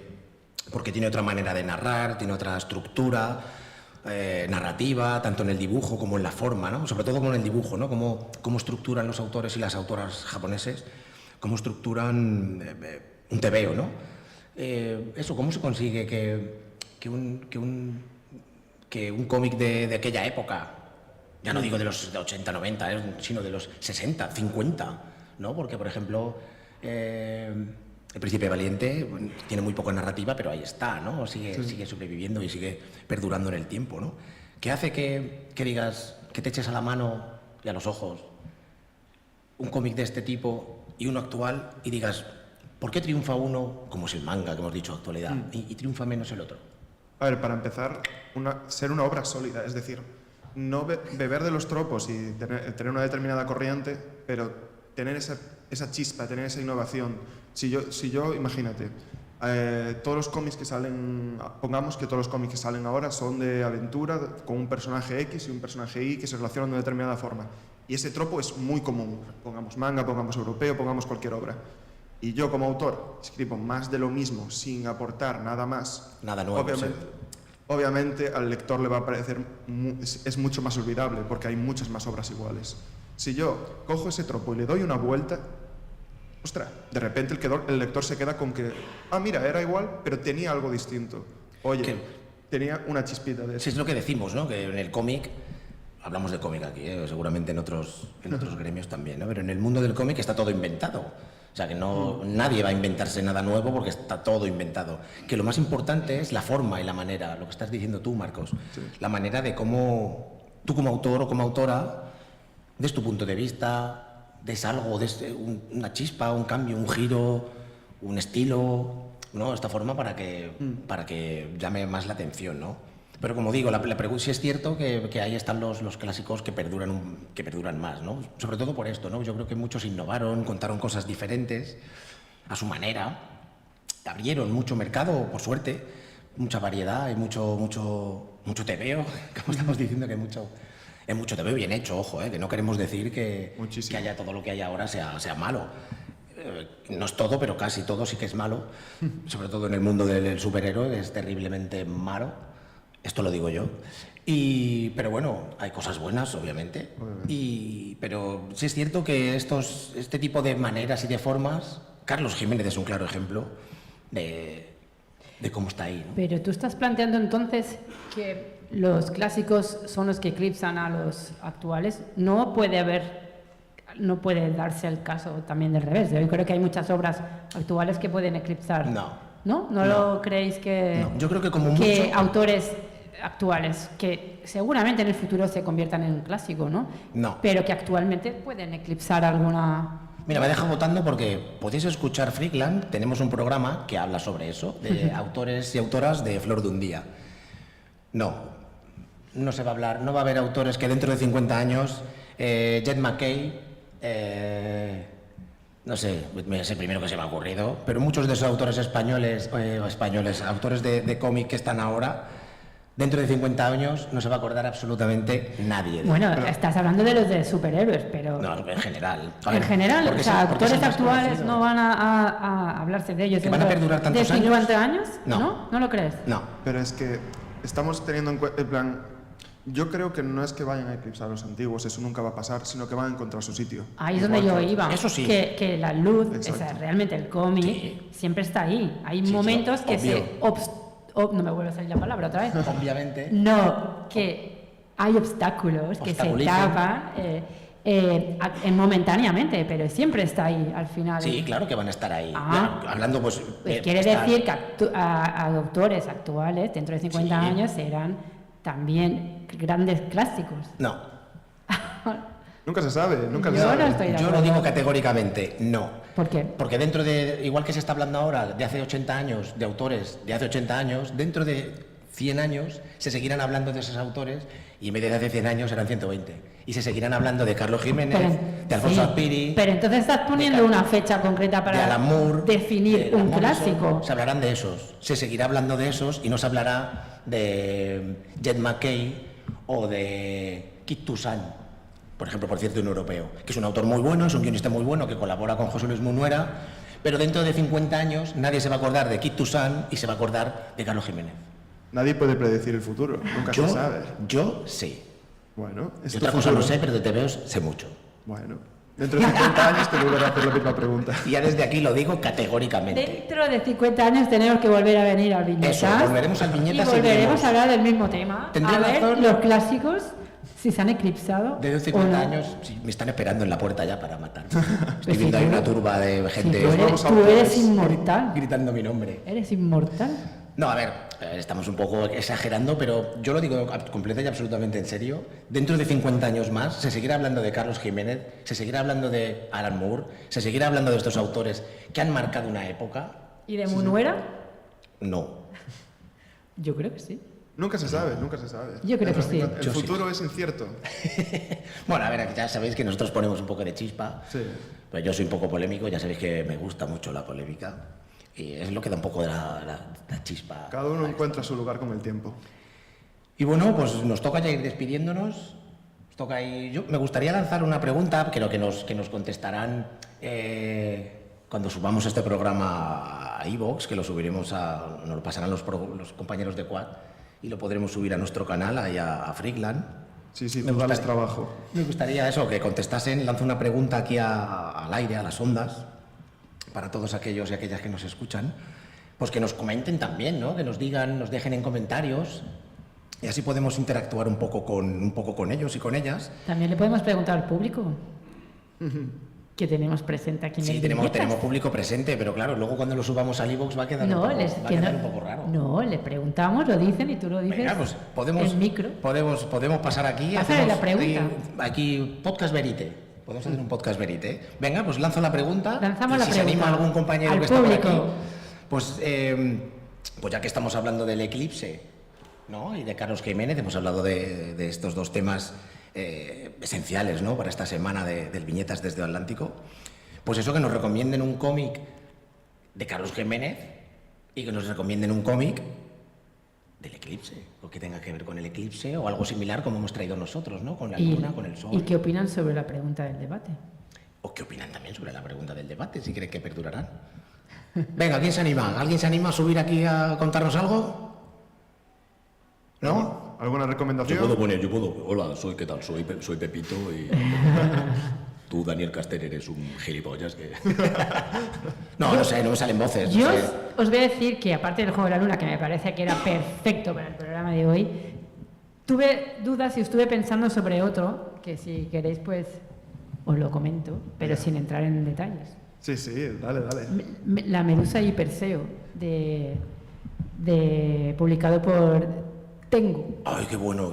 Creo que era una visión también diferente sobre el tema del eclipse, ¿no? En esta obra, cómo se eclipsa Medusa, que siempre ha sido la mala de la historia en la mitología que conocemos, y cómo le da la vuelta a este cómic, ¿no? El darle esa visión diferente de Medusa, otra perspectiva, una figura creo que eclipsada, ¿no? Por Perseo y durante todo este recorrido histórico. Sí, por favor, comprad Medusa y Perseo. Es muy chulo. Porque, por suerte, es lo que nos trae las redes. André Breinbauer, ¿no? Lo tengo por aquí. Brembauer, joder. André Brembauer, tuvimos la suerte hemos podido contactar con él y hablamos con él por vía redes sociales, y es un hombre muy activo y está sacando un cómic, bueno, lo ha publicado ya ahí en Alemania, de Drácula, que tiene una pinta impresionante. O sea, tiene una... Vamos, tiene que caer aquí, sí o sí, que lo publique quien sea, quien quiera. Hablaremos de ello cuando salga, pero que lo seguro. traiga y hablaremos. Y una pena no poder hablar con André, porque creo que es alemán, ¿no? Alemán, ¿no? Sí, creo que es de por allí. Austriaco, creo que es alemán. Pero es un tipo que os recomiendo que miréis sus redes, que miréis todo lo que publica, todo lo que sube, porque es un tipo muy característico, muy carismático y que dibuja muy bien. Yo también lo tuve difícil para elegir, porque es que en obras de autores gallegos es que tengo... Es que Emma Ríos me encanta, Alberto Vázquez, ya te digo. Me pillé en la biblioteca, yo creo que la biblioteca se asustó cuando me vio llevar todos los libros. ¿La vaciaste? Sí. Uf. Pero bueno, como digo, que hemos lanzado aquí la pregunta, no se ha animado aquí nadie a decirnos algo. Que a lo mejor intimido yo, que soy intimidante, lo que digo y todo lo que sale por mi boca. Malo. Pero bueno... Ay, mira, tenemos sí, uno, tenemos tenemos aquí, uno. vamos, para que veáis que hay gente, estamos pocos, pero somos bien avenidos. ¿Es un compañero de Quack también? Sí, la verdad es que no voy a recomendar nada, simplemente dejo una idea por si a alguien se le ocurre ponerse con eso. A Coruña era ciudad eclipse, estábamos todos colocados para verlo y en muchas partes de la ciudad nos quedamos con las ganas porque las nubes nos comieron. Entonces, creo que hay una historia que contar de toda la gente que vino de muchísimas partes del mundo y que se ha quedado con una especie de frustración vital, porque luego ves las imágenes de muchísimos sitios del planeta que son una pasada. Y tú dices, pues sí, aquí, pues era bonito esto. Pintaba bien. Hay un cómic ahí, ¿eh? Sí. Era mi única aportación. Mira, pues nos trae una buena historia. El amigo de Quack nos trae una idea. Oye, no es mala idea, es la frustración, como ha traído también Marcos del Fuego. Y bueno, pues ya nos va a tocar ir despidiéndonos, diciendo adiós.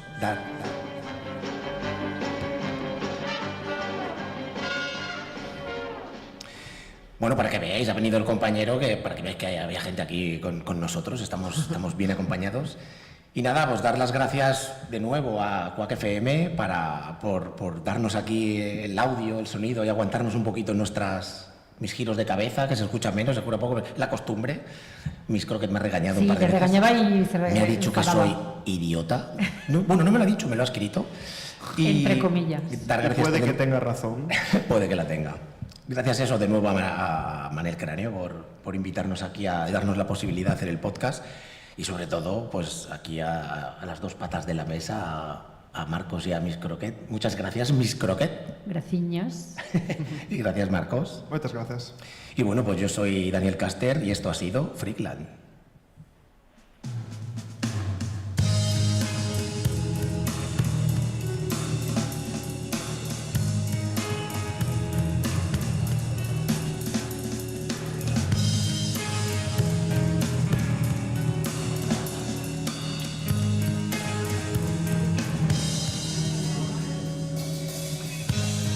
If the mother goes to sleep with you,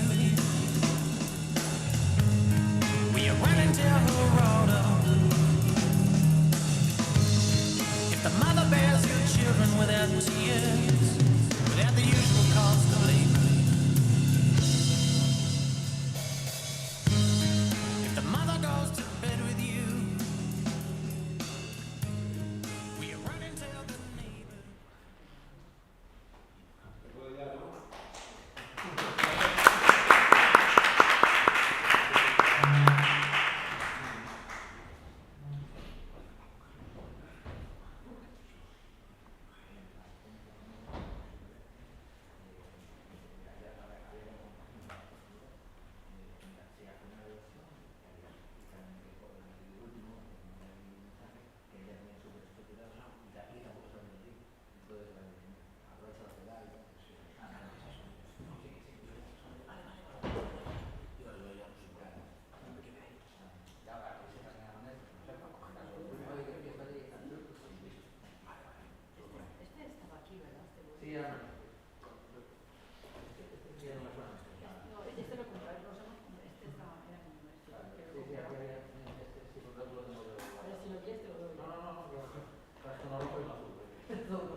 place to hide.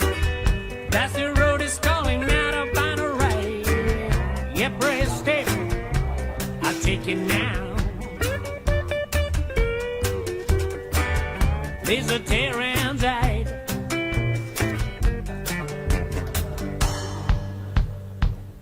That's the road is calling, man, no place to hide. That's the road is calling, man, a banner ride. Up blues, keep coming now. Like a rolling tide.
singing blues to the beat of ram.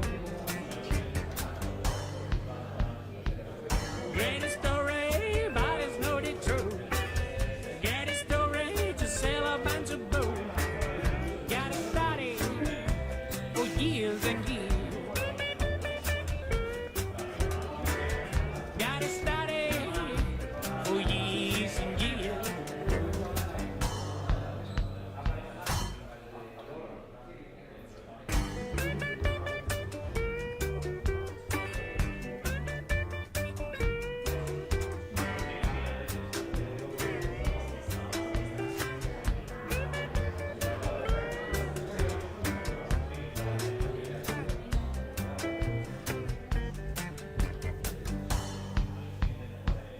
That's the road is calling, ain't no place to hide.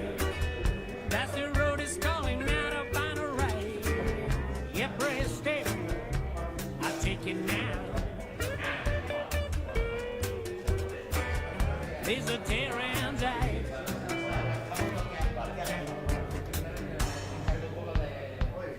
That's the road is calling, ain't no place to hide.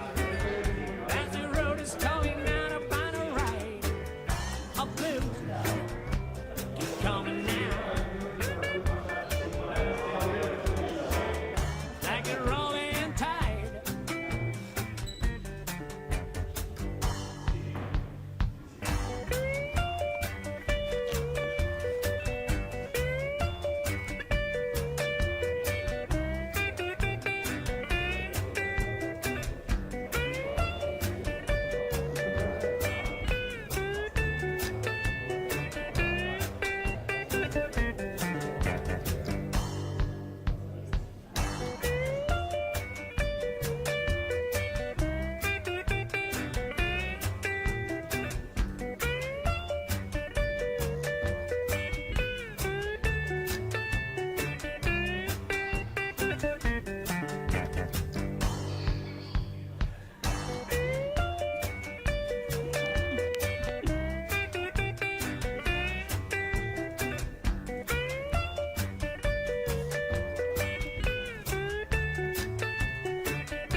Sí.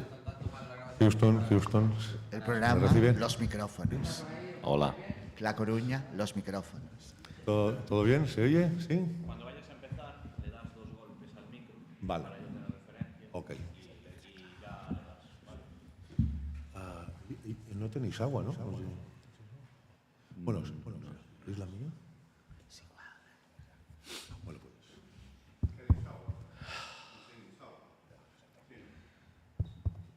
Más fuerte, más fuerte.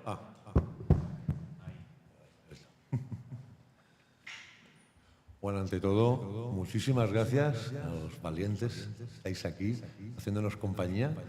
Esperemos que ese ratito que estaremos con esos dos másters auténticos, pues paséis un rato entretenido. Y de verdad, mil gracias por estar aquí. Un honor estar con vosotros y con ellos. Bueno, pues vamos a hablar ni más ni menos que con Pep Brocal y Sebas Martín. Dos autores que llevan, 4 días en ese de que las habéis visto de todos los colores, y que tanto por ciclos vitales personales como circunstancias también del sector han vivido 1001, ¿no? En este mundillo del cómic que, por un lado, más de una vez os he oído, ¿no? Que es maravilloso, pero también una condena, ¿no? El jueves una autora jovencita de aquí me preguntó si yo era contemporáneo de Winston McCaniff. Solo digo esto. Pero bueno, si acaso empezaremos un poco haciendo un repaso muy breve porque claro, repasar vuestra carrera en el tiempo que tenemos imposible, daría para muchísimas horas. Pero bueno, si os parece bien, empezamos por ejemplo, por Pep. Pep, que lleva una trayectoria de muchísimos años. Tú empezaste inicialmente en una época en que, en aquella mítica época, ¿no?, de las revistas, en la cual tú aterrizaste ya cuando quedan pocas estaciones, ¿no?, de ese tren ya que cada vez está más cerca de pararse, ¿no? Sí, siempre he dicho que a mí me engañaron, porque claro, me subí a un barco y eso incluso es mucho decir, pero a un barco que se hundía en ese momento, ¿no? Todas las revistas cerrarían en ese periplo, diríamos, en esos pocos años, pero nada te hacía indicar, al menos desde mi perspectiva, ¿no?, que eso iba a suceder, ¿no? Tus referencias eran las revistas y tú lo que querías era entrar a publicar ahí, ¿no? Claro, claro. No, y además, como muchos autores a aquella época, ¿no?, tuviste de adaptarte a las circunstancias, empezaste una trayectoria también dentro de lo que es la publicidad, prensa, etcétera, ¿no? Y incluso en algunos momentos que te encontraste con la situación que algún editor te decía, tu trazo es demasiado de cómic, ¿no? Se nota que es muy de cómic, ¿no? Sí, es verdad. Al intentar, diríamos, reconstruir mis inicios hacia la ilustración, ¿no?, y sobre todo, había que hacer en ese momento lo que te decían, libros de texto, de matemáticas, de lengua, de zoología, de lo que fuera, pues tenía un trazo excesivamente comiquero. Esto me lo decían unos y otros. Y claro, yo pienso que eso en ese momento no me iba bien, porque justo estaba como empezando, ¿no? Claro. Y bueno, de algún modo estaban intentando domesticar mi estilo, ¿no? Normal. Sí. Y a partir de ahí fuiste adaptando un poco a las circunstancias, también con libros ilustrados, etcétera, también con proyectos por el camino como Mr. Brain, luego más adelante Entre Cómics, con compañeros de viaje como Fondevila, como Hernández Cava, etcétera. Y ya llegan los 2000, ¿no? Y a partir de ahí habría muchas cosas que comentar, pero también tenemos de sintetizarlo un poco todo. A partir un poco todas aquellas ideas que tenías, un poco de explicar tus historias y a tu manera, que estaban guardadas en un cajón, ¿no? Quedaste a ver la posibilidad de empezar a explicarlas, ¿no? Sí, también por circunstancias personales, ¿no? Es cierto que en toda vida hay momentos ¿no?, donde cierras alguna puerta y se te abren otras opciones vitales. Y todo junto fue así. Ya estaba aburrido de algún modo de lo que estaba haciendo en el mundo de la ilustración, cómic infantil también hice durante un tiempo, pero necesitaba como una reconstrucción, un renacimiento, un cambio, no sé, alguna cosa. Y esas historias, como bien dices, que estaban ahí aguardando, yo quiero creer que es así, ¿no? Estaban esperando en el cajón, pues de pronto las pude recuperar y volver a leer de otra manera, no sé, con otros ojos, con otro planteamiento. Es cierto que en ese cambio muy necesario para mí, habían pasado muchísimos años, el medio del cómic había cambiado, se había transformado, lo que parecía imposible unos años antes, pues de pronto, ¿no?, era posible. Existían editoriales como Astiberri, por ejemplo, que se habían volcado en la novela gráfica, ¿no?, etcétera. Todo eso había cambiado. Y tú de pronto te dabas cuenta de que, ostras, es posible, se pueden hacer cómics, es verdad. Bueno, estoy exagerando, pero ya me entendéis, ¿eh? Sí. Y en ese cambio tuvo mucha importancia para mí unos años de aproximación a la serigrafía y a la xilografía, que eso tengo que agradecer solo a mi pareja, Blanca, gracias a la cual pues, pude explorar esas nuevas técnicas y, de algún modo, reaprender, ¿no?, maneras de trabajar, volver a encontrar el estímulo creativo necesario como para, no sé, hacer cosas nuevas. Y en esas cosas nuevas mucha gente empezó a conocerte, pero muchos que te conocíamos desde tus durante años el Cabaifor, esa revista tan emblemática de Cataluña para los peques, como los trabajos, de repente te conocemos para los peques con esa maravillosa Lili Megamosca, ¿no? Que también las estuviste trabajando mucho tiempo, pero luego maravillas aparecieron marcas como Cosmonauta, como Alter Walter, etc. Y luego incluso te atreviste con adaptaciones complejas, como por ejemplo el mismo libro de las bestias de Ramón Llull o incluso Taxi, que también no deja de ser otra adaptación. Sí, visto así, ¿no? Parece que es bastante, bueno, que hay un abanico de opciones bastante variado, ¿no? Y supongo que responde simplemente al prurito de probar cosas distintas, ¿no? Cada proyecto nuevo me lo planteo realmente como un reto. Y si nunca he probado, por ejemplo, nunca había probado antes no ficción, pues, y se me plantea esa opción, pues encantado, ¿no? Porque pienso, bueno, vamos a ver qué sale de aquí. Y ese estímulo es, yo creo, muy necesario en mi caso. Y a partir de ahí, de todas esas obras, ahora hace poquísimo, antes de hablar de caridad, ¿no? Es un poco la protagonista dentro de la temática de hoy, ha sacado esa maravilla de Anatomía de un esqueleto. Esa mezcla de amor por el medio, con surrealismo. Sí. ¿Es un proyecto de esos que te rondaba la cabeza desde hace mucho tiempo? ¿Que es lo que creo? ¿O no? ¿Fue prácticamente No, sí que de algún modo responde a esto que dices, porque a lo largo de todos estos años de arrastrarme, diríamos, por el mundo editorial, de conocer, ¿no? Un poco por dentro cómo funcionan distintas editoriales que no tienen nada que ver las unas con las otras, y de ir conociendo el medio, etcétera, pues llega un punto en que dices, todo este conocimiento que tengo, ¿qué hago con esto? ¿Que se puede hacer algo? Y de algún modo natural, casi orgánico, ¿no? Llega el día en que pienso, yo esto lo puedo convertir en una historia, puedo volcarlo en un trabajo, porque no deja, Anatomía de un esqueleto no deja de ser autobiográfico, ¿vale? Igual tiene un 90%, pongamos, de autobiográfico. Es cierto que también tiene un 90% de fantástico, de fantasía pura, ¿no? Pero en ese cóctel, ¿no? Pues hay metida mucha verdad, ¿eh? Hay una especie de una dosis de aquelarre, de exorcismo, después de tantos años de moverme por el mundo del cómic, y también de venganza, de poner los puntos sobre las is, yo qué sé, y también de tomar distancia, ¿no?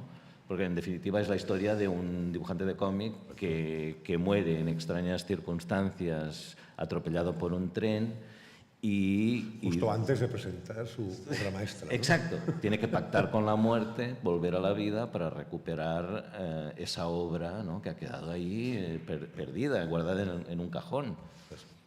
Dramático. Me parece maravilla, y además será también una de tus grandes pasiones, ¿no? Que es los elementos narrativos que te da la libertad del cómic, ¿no? De las viñetas, ¿no? Te gusta mucho narrar con imágenes, sobre todo. Sí. Claro, porque no pierdo nunca de vista, por eso estamos en el cómic, ¿no? Del medio en el que vamos a contar esta historia. Y el medio del cómic da muchísimas posibilidades, y en gran medida algunas inéditas, ¿no? Algunas que están por descubrir. Bueno, en fin, yo no digo que las vaya a descubrir, pero al menos la intención está, ¿no? de explorar ese terreno, de encontrar soluciones narrativas que no, al menos que tú antes no has diríamos, recorrido, ¿no? Y que de hecho eso es lo que me engancha del cómic, ¿no? Esa primero, libertad de movimientos absoluto, y segundo, la curiosidad, ¿no? de encontrar soluciones que antes no has recorrido. Y de una obra tan personal y tan de tu mundo, ¿no? Tus vivencias, nos vamos a Sonrisa de Caridad del Río. Un proyecto que empezó con un concurso, ¿no? En el Diario Ara de 14 páginas y tal, y luego, con éxito, vamos, todo el mundo lo... Y luego, pues en Garbus, ¿no? Montserrat Ernesto, sí, claro, ofreció la posibilidad de convertirlo. Sí. Pero claro, yo cuando la leí dije, es que este personaje da para 3 o 4 tomos más. ¿Qué personaje? Qué complejidad, qué contradictorio a la vez en muchos momentos, ¿no? Sí. También supongo que a nivel de información fue muy complicado, Sí. pero depende, claro, ves una mujer situada, digamos, dentro de ese ambiente de la burguesía, luego de repente, por gente que conoce, se va... esas cosas que dices, ¿es leyenda, es creencia o es realmente realidad, no? Sí, sí. ¿Cómo afrontas un poquito como este? Porque tanto por el desconocimiento que hay de ese personaje, como luego también la poca información que debe haber, ¿no? Sí.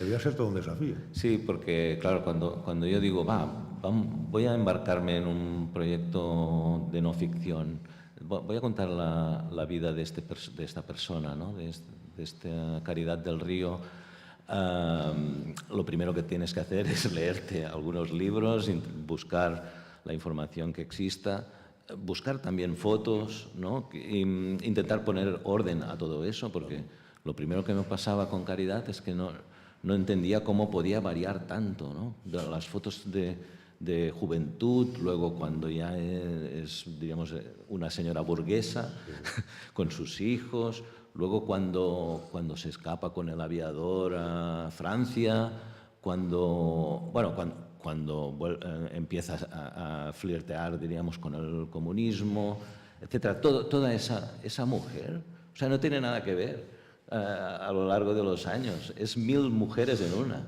Y eso, de entrada, tanto físicamente como personaje, es ideal, diríamos, sería ideal si fuera un personaje de ficción, pero claro, en este caso resulta que este personaje que se transforma, ¿no? Hasta el final, hasta el último día, pues es real. Pues a mí lo que me pareció más sorprendente es que explican muchas cosas, desde prácticamente pura historia de la primera mitad del siglo XX y un montón de personas, y con la agilidad que, porque claro, el número de páginas, a pesar de que parece ser extenso, podrías haber hecho más. Pero luego te preguntaría, igual que Sebas, ¿no? ¿Cómo os planteáis ese tipo de proyectos donde, aparte de una historia y unos personajes, hay un trasfondo histórico, ¿no? Que también es un protagonista de la historia? Pero luego os preguntaré a los dos cómo es para un autor y buscar el equilibrio, ¿no? entre todo. Maravilloso cómic, que además está tanto en español como en catalán, pero claro, dentro de lo que es una también tenemos a Sebas aquí. Lo haremos trabajar un poco ahora, ¿no? Lo haremos hablar un poquito, que lo tenemos ahí castigado.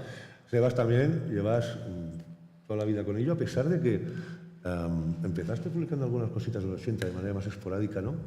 Pero luego ya cambiaste de profesión, te dedicaste al trabajo de interiorista y luego un día decides dar el salto al vacío, y porque siempre había sido enamorado de los cómics y tal, y dices, no, mira, me lanzo a la piscina y en lo que es una situación teóricamente cómoda, que puedes hacer tu vida tranquilamente y tal, te vas a un mundo tan arriesgado y tan loco como el de los TVOs, ¿no?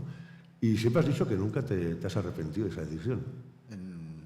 No, debería haberme arrepentido. Yo, de hecho, cuando era profe de la escuela Joso, les decía, dedicaros a otra cosa, que sois muy buenos, o les decía, por favor, que vuestra pareja sea director de entidad bancaria, que es la pareja ideal, uno que lleve el dinero y otro que se dedique al arte, ¿no?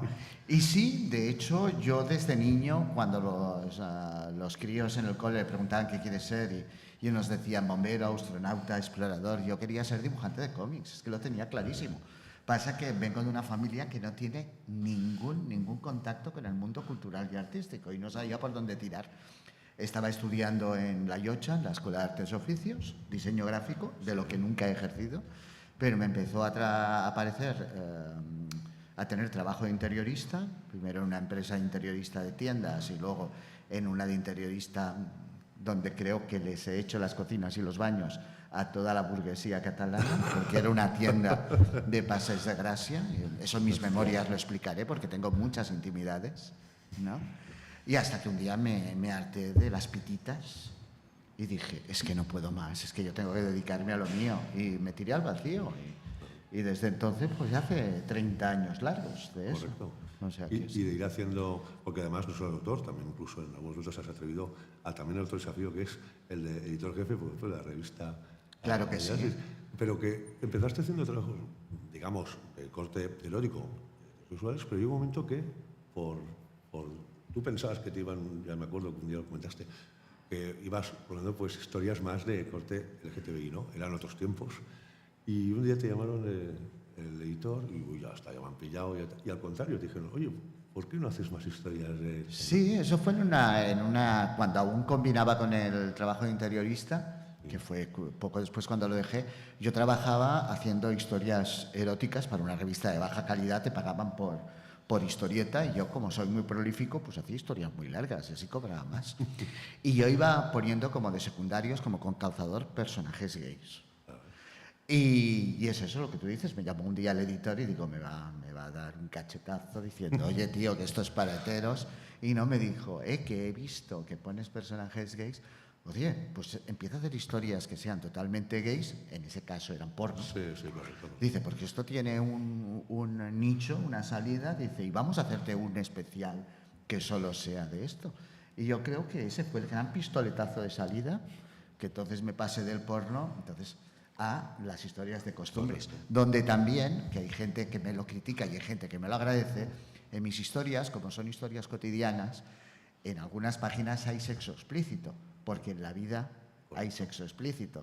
Y si, como les digo yo a veces a algunas personas, y si tú no lo tienes, pues yo lo siento mucho, pero es que la vida es así, no la he inventado yo, que decía Sandro Giacobbe. Correcto.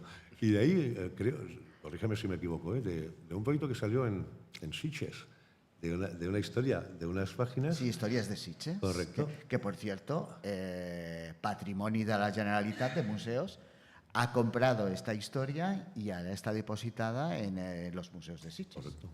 Y con ese inicio empezó una historia que ha pasado durante los años con muchas obras, con esos personajes, Salvador, por supuesto, ¿no? Uriol, compañía y tal, donde, sí, mucha gente todavía se pregunta si es autobiográfico, ¿no? Yo creo que hay un poco mezcla de todo, ¿no? Experiencias tuyas, experiencias que conoces de otra gente y tal, pero para mí también, aparte de costumbrismo y tal, humor costumbrista, es un claro reflejo también de muchos momentos de nuestra historia. Mira, hace bastante tiempo, recuerdo, fíjate, cuando Montilla fue presidente de la Generalitat, montaron, esto me da mucha vergüenza, pero montaron una fiesta donde además se pasó el documental sobre la princesa del pueblo, sobre, ¿cómo se dice? Sí. Belén Esteban. Sí, Belén Esteban. Yo trabajaba en determinadas, que iba muy bien para la pasta, para la fábrica de la tele como guionista. Nunca me ponían en los créditos y justo aparezco en los créditos de La princesa del pueblo. Y entonces invitaron a Bonilla, que acaba de ser presidente de la Generalitat, porque se presentó en Barcelona, y me presentaron a él como el cronista de la vida barcelonesa. Alguien dijo de la vida gay y alguien le corrigió y dijo, no, de la vida barcelonesa en general, porque siempre mis novelas gráficas suceden durante ese año que he escrito el guión. Correcto. Y aparte de lo que les pasa personalmente a los personajes, yo hago un reflejo de todo lo que esos personajes no viven en el mundo del Capitán Trueno, sino que viven en un mundo alrededor donde suceden cosas, y suceden las cosas que suceden ese año. Yo he hablado del Foro de la Familia, yo he hablado del matrimonio igualitario, de la ley Mordaza, de la ley trans, de la crisis de trabajo. Por ejemplo, Salvador empieza teniendo 2 trabajos que le gustan. Uno es de pasante en un estudio de arquitectura y luego da clases también de dibujo lineal. Y la crisis hace que lo echen y acaba siendo teleoperador. O aquella manifestación en Sitges. Exactamente, la manifestación que hubo donde un concejal del PP empezó a pedir los DNI a la gente que había en la plachada. O sea, que siempre querías que fuese un reflejo de la época que estaban viviendo. Siempre, es así, exactamente. Es así. Y curiosamente, con esos personajes y con esas historias, quizás así como el sector del cómic ya es un nicho en sí, pues tu sector que también era un nicho de este nicho, has tenido siempre unos lectores súper fieles, que sacases lo que sacases, ellos estaban ahí porque les encantaba seguir el proceso de los personajes y tu historia. Sí, eso lo dicen siempre mis editores, particularmente la cúpula. Dicen, tú tienes posiblemente un nicho más pequeño que otros autores, pero tu nicho es fiel. Están esperando lo próximo sin saber de qué va. Es igual. Y aquí, a ese público, como dicen las folclóricas, al que tanto debo y al que tanto quiero, pues le doy mucho las gracias, porque es verdad que son muy fieles. Y eso me da una gran responsabilidad, porque me da mucho miedo defraudarlos. Quiero que les siga gustando lo que hagan, no que lo compren porque soy yo. Correcto. Sino porque les guste lo que explico. Pero incluso ahora esto ha aumentado todavía porque tenías una legión de lectores pues fieles, pero es que además ahora, digamos, de estos últimos tiempos, a ver si funciona esto, el botoncito. Claro, he hecho un giro, un triple salto mortal y me he ido a la memoria histórica. Funciona esto, ¿eh? Espera, voy a probar aquí. Ah, mira, la batería está agotada. A ver ahora. No funciona. Pero bueno, ahora cuando funcione. De repente inicias un proyecto que nosotros tenemos unos que empezó con El fin del mundo nos encuentre bailando, y luego con ese último número que salió hace pocos meses de La Fiel como única bandera, con Tomaset, que incluso te ha aumentado el número de lectores. Son unos lectores que a lo mejor no te habían seguido tan efectivamente, pero les ha enganchado esa historia. Es que he tomado a mucho público generalista, porque les ha interesado esa historia que pasa durante los últimos meses de la República. Que luego se hayan encontrado que es la historia de amor entre dos obreros, dos hombres, les ha parecido meramente anecdótico, porque lo que explican es algo que le podría pasar a cualquier obrero. Y eso me ha traído, no era intencionado. Yo quería explicar una historia que dormía en un cajón desde hacía como poco 10 años. Pero para explicar esta historia yo necesitaba una madurez como profesional para explicarla bien, ¿no? Me ha dado mucho trabajo, porque aparte que yo tenía las historias de primera mano de mis tíos, y sobre todo de mi tío Enrique, claro, toda la ambientación, lo que pasaba alrededor, ha sido un trabajo titánico, pero que me ha encantado. Es que me he enganchado a lo que es documentación, ya te digo. Y me ha traído una cantidad de gente. De hecho, que El fin del mundo no se encuentre bailando, al mes y medio había agotado la primera edición. O sea, que me fui a la Feria de Madrid y solo quedaban 15 libros. Que solo pude firmar 15 libros porque no había más. O sea, Grato problema. Sí. Pero bueno, que a partir de ahí también, así como documentaste mucho de nuestra historia, a lo largo de las historias de Salvador y compañía, aquí, claro, te ibas a otros tiempos, con lo cual había un trabajo de documentación, y vemos en el primer volumen cómo es un poco, se conocen esos dos personajes, sobre todo, y todo lo que rodea en aquellos momentos, lo que están viviendo, ¿no? Que es ese preámbulo, ¿no? Ese prólogo a que estalle todo, ¿no? Estalle todo, como dice el título, ¿no? El fin del mundo. Sí. Y cómo lo oyen, y sobre todo para mí, muchas veces, yo el primero, tenemos la manera de decir, me ha encantado el bailando de Sebas. No, que El fin del mundo se encuentra bailando, dice mucho ese título. Para mí dice la esencia de esa historia, ¿no? Es que eso fue el fin de un mundo. Y lo que dicen es ese optimismo con el que lo viven. Nosotros sabemos algo que no saben los protagonistas mientras lo estamos leyendo. Correcto. Sabemos que esto va a acabar mal, pero ellos son optimistas. De hecho, todo el mundo pensó que la guerra civil, que no iba a ser una guerra civil, que iba a ser una escaramuza que iba a durar 4 días. Otro follón de esos que hemos vivido en los últimos años y poco más. Exactamente. Ya se había vivido la Barcelona de los pistoleros y tal. Correcto. Esto pasará en 4 días porque esto no puede durar. Es un golpe de Estado de unos sublevados. Y, de hecho, en principio, fue el ejército republicano que lo que quería era instaurar un gobierno de derechas, pero republicano. Pero, como dijo el general Mola, no le deis España a Paquito porque no nos la va a devolver. Esto es una frase documentada de él. Y así fue. Y claro, acaba ese primer volumen con todo el follón, y entonces nos vamos a un segundo volumen donde vuelven a aparecer los dos protagonistas, pero sobre todo uno. La odisea un poco, ¿no?, que vive primero en el conflicto armado y luego ya a nuestro país vecino, que es Francia, ¿no? Sí, me salto un poco la guerra civil porque se ha hablado mucho sobre ella. Y lo que quiero explicar es la historia de un refugiado, de un exiliado, que además tiene la particularidad de ser homosexual. ¿no? En una Francia que a todos los exiliados republicanos trató muy mal. Todo el mundo esperaba que nos iban a recibir con los brazos abiertos, con aquello de égalité, fraternité, No fue así. que fan. No. Los internaron en campos que decían de refugiados y eran campos de concentración. Y luego no quise hablar de un héroe. Salvador es un superviviente, pero no es un héroe. Él lleva un perfil bajo para pasar desapercibido de alguna manera. Igual como al principio, parece que yo le tengo a los franceses una manía tremenda, que se la tengo, es verdad. Pero luego les doy una gran oportunidad con los 3 tenderos, con los 3 comerciantes, con el sombrerero, el modisto y el carnicero, y sobre todo con sus segundos, con sus empleados, que son verdaderos ángeles de la guardia. O sea, gente maravillosa que crean junto a Basilio una familia. Y luego, como soy un romántico, no voy a explicar más, spoilers ni no. muchísimo menos, pero cuando se lee el segundo libro se entiende que tiene que haber una tercera parte. Sí, correcto. Que creo que apunta que será también más dramática. Sí, claro. porque Sí. solo puedo decir Y te debe que- costar porque no es tu naturaleza. No, El escribir- intento sacar el humor con secundarios como sea, pero claro, esta trilogía es muy difícil que tenga un tono general de humor, porque narra hechos sumamente dramáticos y yo intento ser optimista y siempre pongo personajes fuertes que le dan un toque también de gracia, la abuela de la señora Tomasa de Bailando o Blanchett, el camarero negro que le llaman Blanquita, el camarero negro de francés, o la vieja reina que roba cuadros y figurines de Paquito Zamora y de Ismael Smith, ¿no? Y que canta viejas canciones porque había sido boy de Josephine Baker. Correcto. ¿No? No, pues es que ahora sí que ya os haré las preguntas comunes para los dos, ¿vale? Lo vais entre los dos.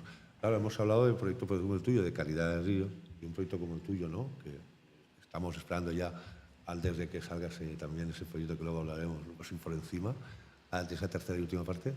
Pero claro, hablamos de dos proyectos donde hay una alta carga de contexto histórico, donde sin ser el protagonista tiene un gran protagonismo, obviamente, sin ese contexto histórico no pasaría muchas cosas que pasan, pero luego también está el tema de narrar una historia, desarrollar unos personajes o un personaje.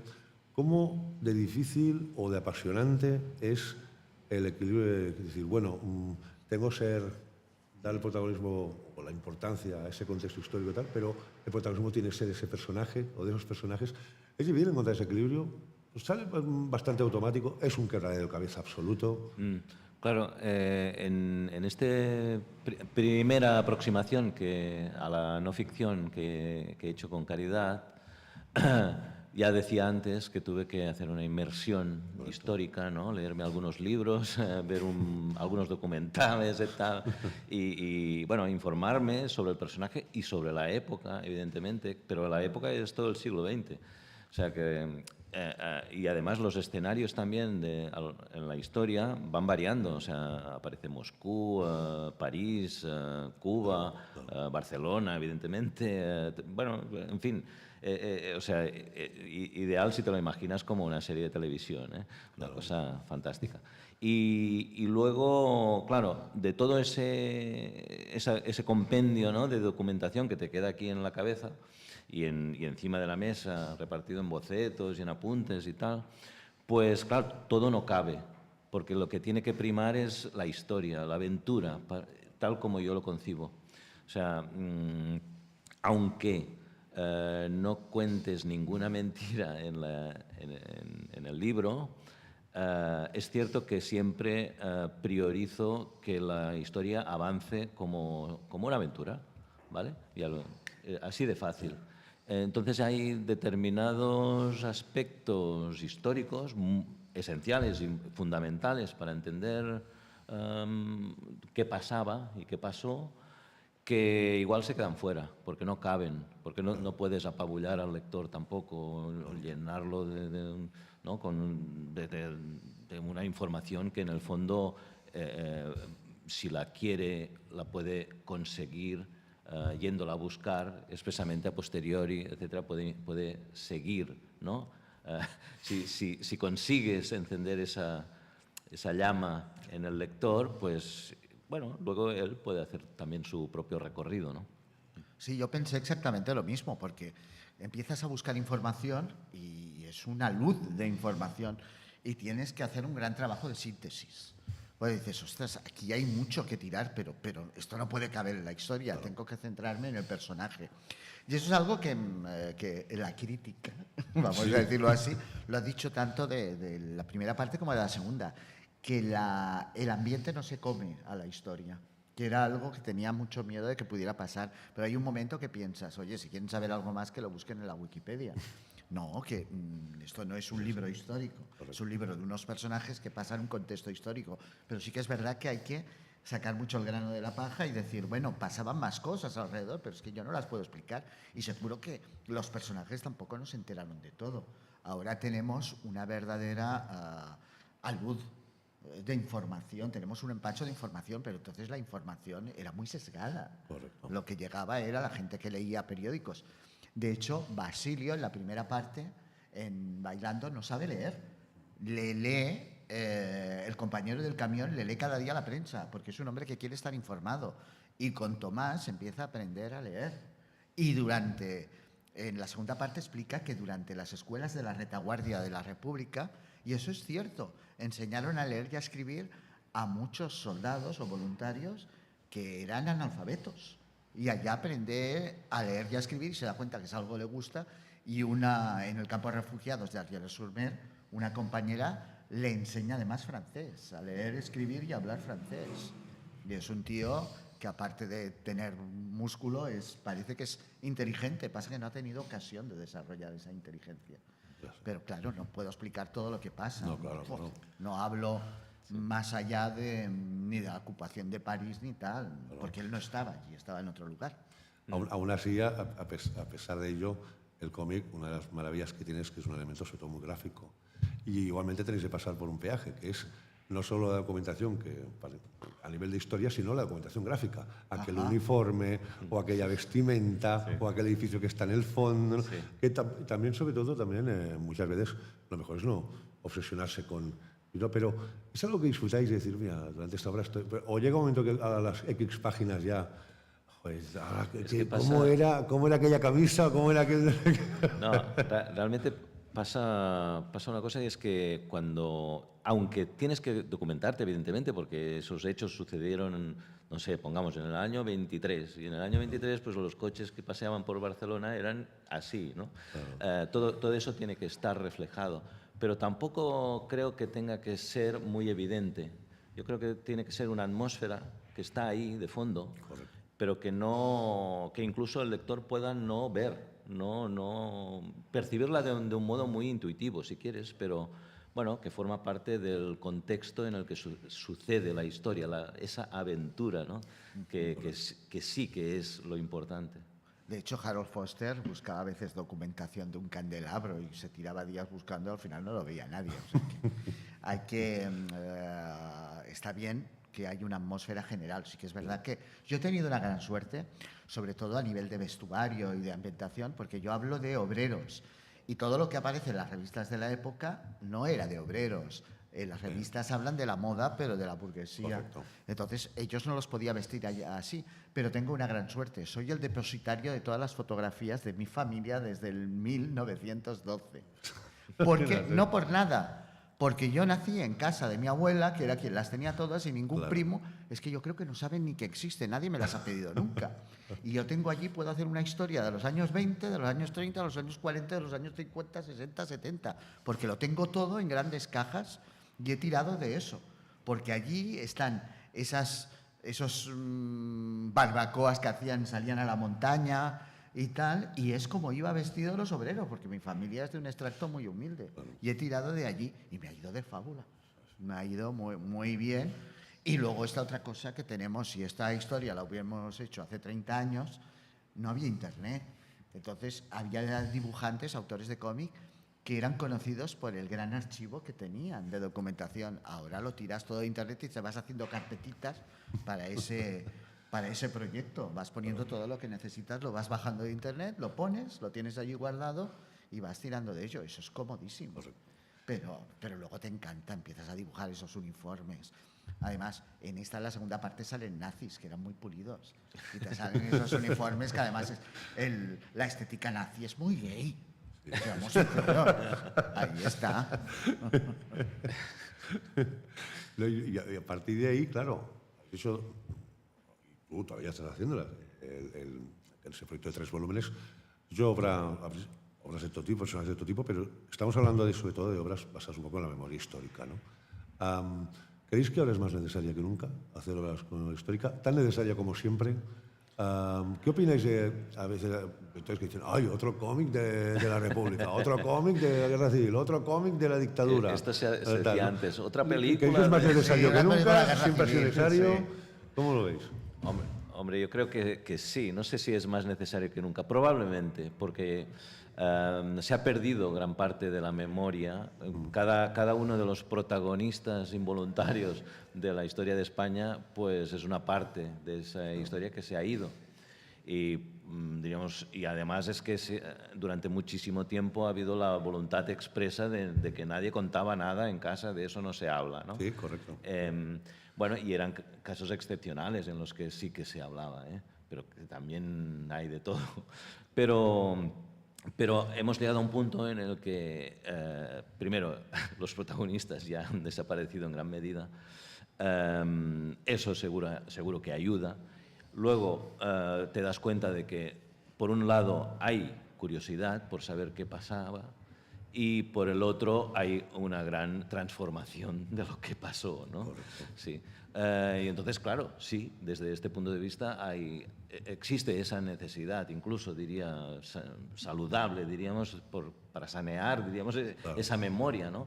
Para recuperarla, darle un sentido, explicar los hechos y sanear esta sociedad que hasta que no se expliquen las cosas bien, no sanará.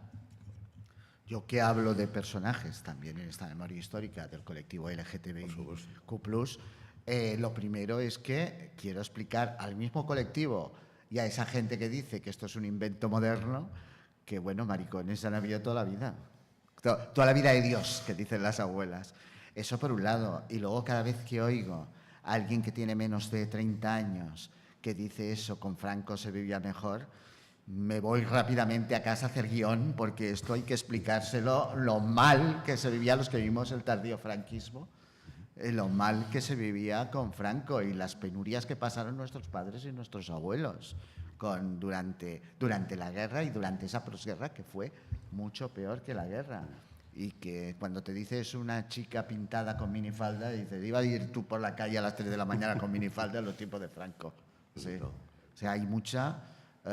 en una época que tenemos a mano toda la información del mundo, hay a quien le interesa que haya mucha desinformación. Y creo que Pepe y yo nos lo hemos tomado como un deber, informar al público, y aquí estamos, no sé, vamos a presentarnos candidatura política. Sí. No, a mí la sensación que me da muchas veces, y otras cosas también, pero en este caso en el cómic, somos un país que a veces, así como hay países que no se cortan a la hora de hablar de todo su pasado, tanto de lo que les hace sentir orgullosos como lo que no, de hablar de las glorias y las miserias, aquí siempre he notado que hay un poco como reticencia a hablar de las malas decisiones, de los errores, de lo que fuese, ¿no? Y solo los momentos gloriosos, ¿no? Y creo que la historia se habla siempre de toda, sobre todo de lo que no queremos volver a vivir, lo de los errores, ¿no? Para no volver a cometerlos, ¿no? Es mi sensación que tengo yo. Sí, y también el caso español es muy especial, ¿no? Porque, claro, no solo existió una guerra civil, sino que luego vinieron 40 años de represión y todo, diríamos, todo lo que no se ha limpiado, diríamos, no se ha saneado. El franquismo se nos está haciendo muy largo. Eso lo digo yo porque aún sigue. Y tuvimos un dictador que no fue como Hitler ni fue como Mussolini. Franco murió de viejo en la cama. Que la gente hacía cola para ver si estaba muerto de verdad en la Capilla Ardiente, a tocarle con un palo, casi. Pero se ha muerto. Sí. Y ahora ya sí que ya pasamos el tiempo. Última pregunta ya de rigor, obligatoria. Después de todo lo que habéis vivido, de todos los colores y momentos bajos ánimos, a día de hoy os veis con más ilusión y fuerza que nunca. Sois de los que, como los viejos rockeros del escenario, pues con el lápiz en la mano, o y hay momentos que decís, mira, estoy un poco ya hasta los de esto, son mucho ya tallas, tanto curro para al final ir sobreviviendo, o no, al contrario, oye, más fuerza que nunca. Yo me debato, depende de la hora del día, entre uno y otro, porque la verdad hay momentos en los que piensas, ¿qué estás haciendo? O sea, ¿esto qué sentido tiene? ¿No? Ahora, luego el cuerpo, mira, te arrastra y vuelves a caer en lo mismo, en lo que en el fondo sabes, te interesa, quieres hacer, ¿no? ¿Qué es esto? Mira, yo igual ni lo he escogido, pero estoy aquí. Yo he hecho un cálculo, esto que te hacen como un cálculo aproximado, una simulación, y tengo, para hacer todos los proyectos que tengo en un cajón y en la cabeza, tengo que vivir unos 135 años. Solo digo esto. Tengo un periodista que le dice a mi hijo, además mi hijo es actor, es un periodista cultural, que le dice: tú, cuando tu padre falte, que espero que sea de aquí mucho tiempo, estarás como 5 o 10 años llevando proyectos a la cúpula diciendo, aún tengo otra cosa de mi padre que antes de morir la dejó ya hecha, y aún tengo otra cosa de mi padre. Muy bien. Y bueno, y que se pueda saber, porque los autores siempre estáis hablando, haciendo vuestra gira con vuestra última novedad, pero ya estáis trabajando con la siguiente, ¿no? A veces se pueden decir cosas, ¿no? Creo que tú, Sebas, por ejemplo, estás en un proyecto de cocina, ¿no? Con unos de tiras, es lo que se puede explicar, cosas. A ver, puedo explicarlo todo. El proyecto es, además tiene un título, es La hermosura entra por el pico, que es la historia de un cocinero y un dibujante de tiras gráficas de un periódico, y como hacen ellos un libro de cocina, las recetas de ese libro de cocina aparecerán en el libro. Eso ya está entregado. O sea, que tiene que salir a final de este año. Y luego gané el premio Finestras de cómic en catalán, y he tenido que aparcar la tercera parte de Basile y Tomaset para hacer el premio Finestras, que es un thriller, pero que viene, el detonante de ese thriller es también una novela histórica, o sea, un relato histórico de Els Refinats, o Refinados, que eran un grupo de artistas reales que vivió en Barcelona entre los años 10 y los años 20 del siglo pasado. O sea que, vamos, no tienes deberes, madre mía. Que si tengo deberes, vamos.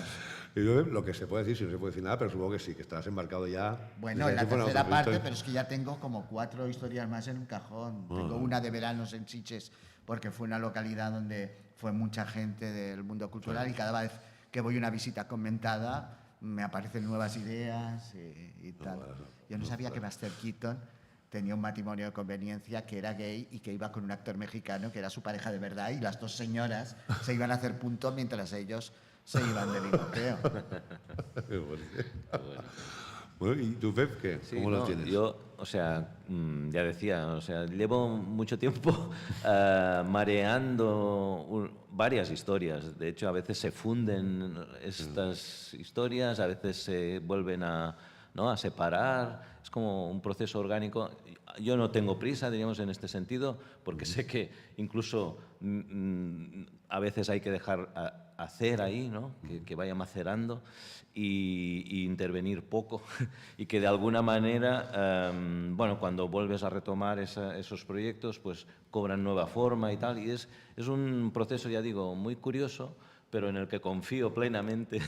Y no puedo contar nada porque simplemente está todo ahí en una nebulosa, pero que vamos, que se va a concretar. Sí. Bueno, mientras no te digan como a un librero de Barcelona, amigo mío, de Xavi de Arkham, que viene un día, le viene un cliente y le dice, bueno, ¿y esto de Sebas cuándo va a salir? Porque Sebas ya tiene una edad, a ver si no lo puede acabar. Y digo, ¿pero de qué va? Es así. No, pero estaría hablando de las cosas porque además me encanta hablar con vosotros, y ya llevo muchos años admirados, pero ya hay otros compañeros que tienen de seguir las charlas. Ha sido un honor tenernos aquí, de verdad. Un honor hablar con vosotros, de verdad, un placer.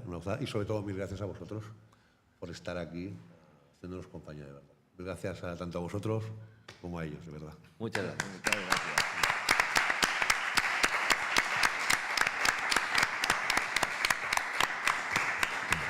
Yo estaría aquí una hora más. Bueno, y nosotros tenemos... Ahora lo mismo, pero en catalán.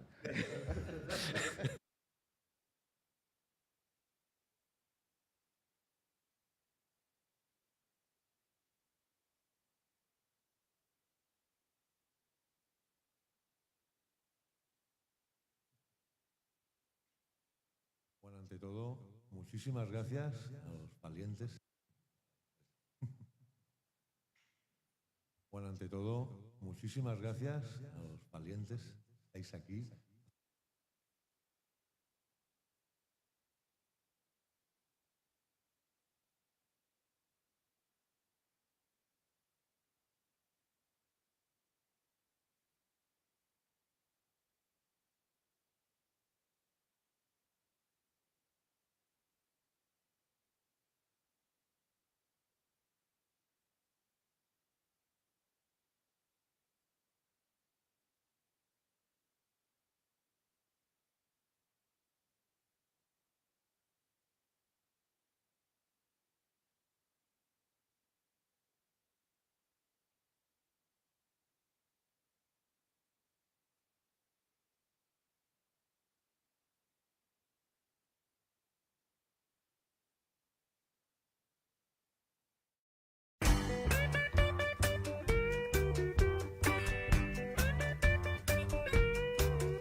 Dusty road is calling, ain't no place to hide.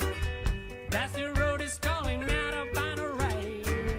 Yeah, press step, I'll take you now. There's a tearing tide.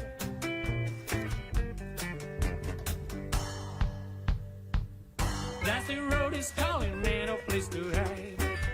Dusty road is calling, out of on a ride. Up blues, keep coming now. Like a rolling tide.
programa en el que yo empecé en la radio, en Madrid, se emitía en Quack FM.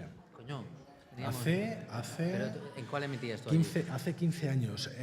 Radio Ritmo Getafe, ¿puede ser? Sí. Hombre, a Miriam Meda, somos colegas, que ahora está en Bruselas. Pues en Radio Ritmo Getafe empecé yo y cuando se presentaba el programa se decía, y esto lo podéis escuchar en Radio Ritmo Getafe, y Quack FM. Sí, porque la red de medios comunitarios Así. Lo que hacía es que los medios comunitarios pues muchas veces compartimos contenido. Claro, que es lo suyo también, que hay un poco de red de programas, etc. etcétera. Aparte, como hay contenidos interesantes en toda España, esto es una Eso maravilla. es, pues yo tengo muy buenos recuerdos de Quack FM, ahora lo contaré precisamente por eso, porque lo asocio mucho a cuando empecé yo a hacer radio. Qué guay. Pues yo te digo, pues Miriam y Samu, su pareja, se fueron a vivir a Bruselas, están allí de guías turísticos y seguimos un poco en contacto, sobre todo con Mariano, otro compañero que no está aquí porque está en una boda hoy, pero siguen, cada vez que viajan y tal, intentan verse y tal. O sea que, bueno, pues nada, Tommy, encantado, otro de los fundadores de la emisora. Estamos cumpliendo 30 años.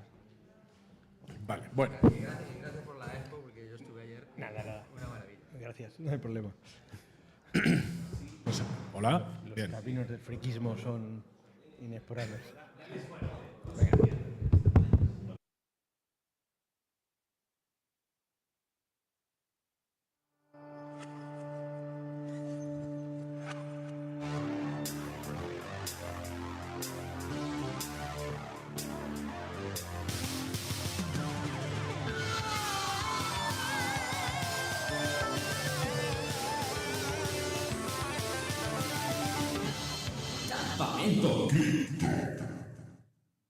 Muy buenos días, gracias a todos por venir. Bienvenidos a esta emisión especial de Campamento Krypton, de este programita extra que van a poder escuchar próximamente seguidores y curiosos, bueno, y sobre todo vosotros. Bueno, para los que habéis venido hoy a disfrutar de la oferta de podcast organizada por el Festival Viñetas desde el Atlántico, estamos emitiendo desde Coruña, en este caso. Un día emocionante para mí porque se conjugan varios elementos que me tocan en lo personal. Servidor, yo soy librero en Atom Comics, en Madrid Centro, y llevo una década dedicado profesionalmente al mundo del cómic. Entonces, bueno, por un lado, estoy encantado de estar invitado por primera vez en un evento tan veterano y tan prestigioso como el Viñetas. Luego, por otro lado, Galicia es desde hace 25 años una tierra de adopción para un servidor. Vengo siempre que puedo, tengo amistades aquí. La gente que más apoyó mi primer fanzine siendo estudiante es de aquí. Y además de todo esto, bueno, este programa está siendo retransmitido, radiado a través de las ondas de Quack FM, Radio Comunitaria de Coruña, que es uno de los medios que emitía el programa donde yo empecé en esto de la radio, cuando emitíamos desde una pequeña radio de Getafe. Así que Quack FM, perdón, me trae muchos buenos recuerdos.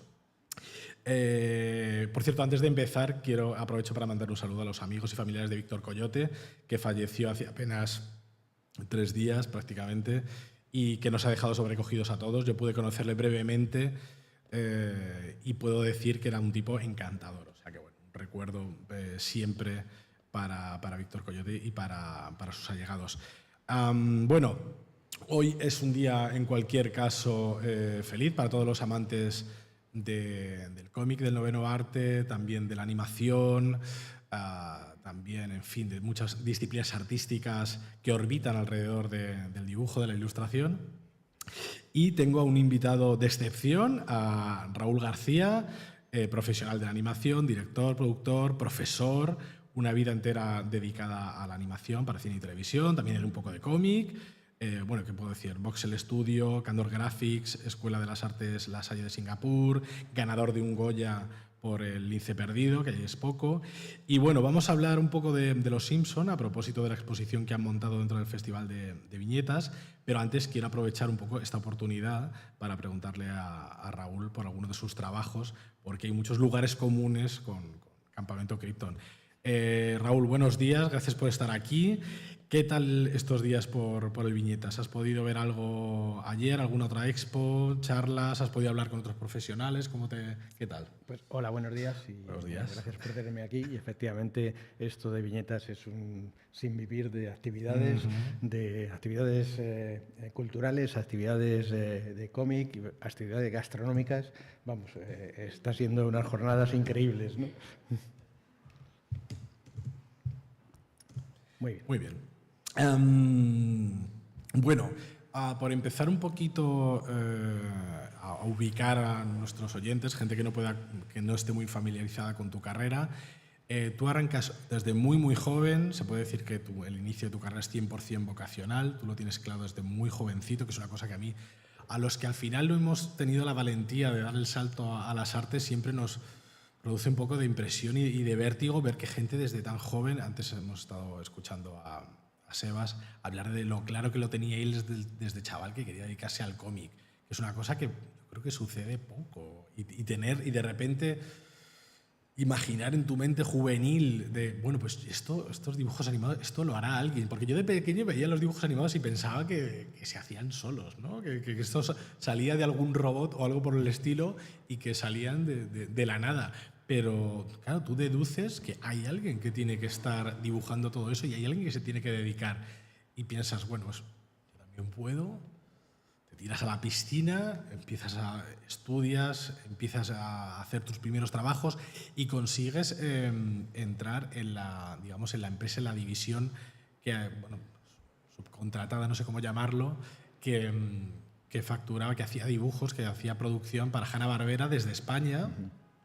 Haciendo pelotazos como Pitufos o Picapiedra, que, vamos, en los años 70, 80, 90 eran un cimiento de la cultura popular, era un referente absolutamente, lo siguen siendo, quiero decir. Los Pitufos siguen siendo un referente para todo el mundo, los Picapiedra están ahora un poquito más desaparecidos, pero es que hasta muy avanzados los 90 los Picapiedra eran lo más. Top de tops, claro, y en producciones en Hollywood, etcétera. A mí hay una cosa que dijiste ayer en la masterclass que diste aquí cerca, en la biblioteca, una cosa que me gustó mucho, que decías, claro, y ya cuando conseguí un trabajo y empecé a hacer Pitufos, Picapiedra, esto era algo que mis padres conocían, que es una cosa que a mí me llega mucho, porque es como la validación. De repente tus padres, que estarían pensando, este chico se ha vuelto loco, quiere hacer dibujos animados en España, ¿esto qué es?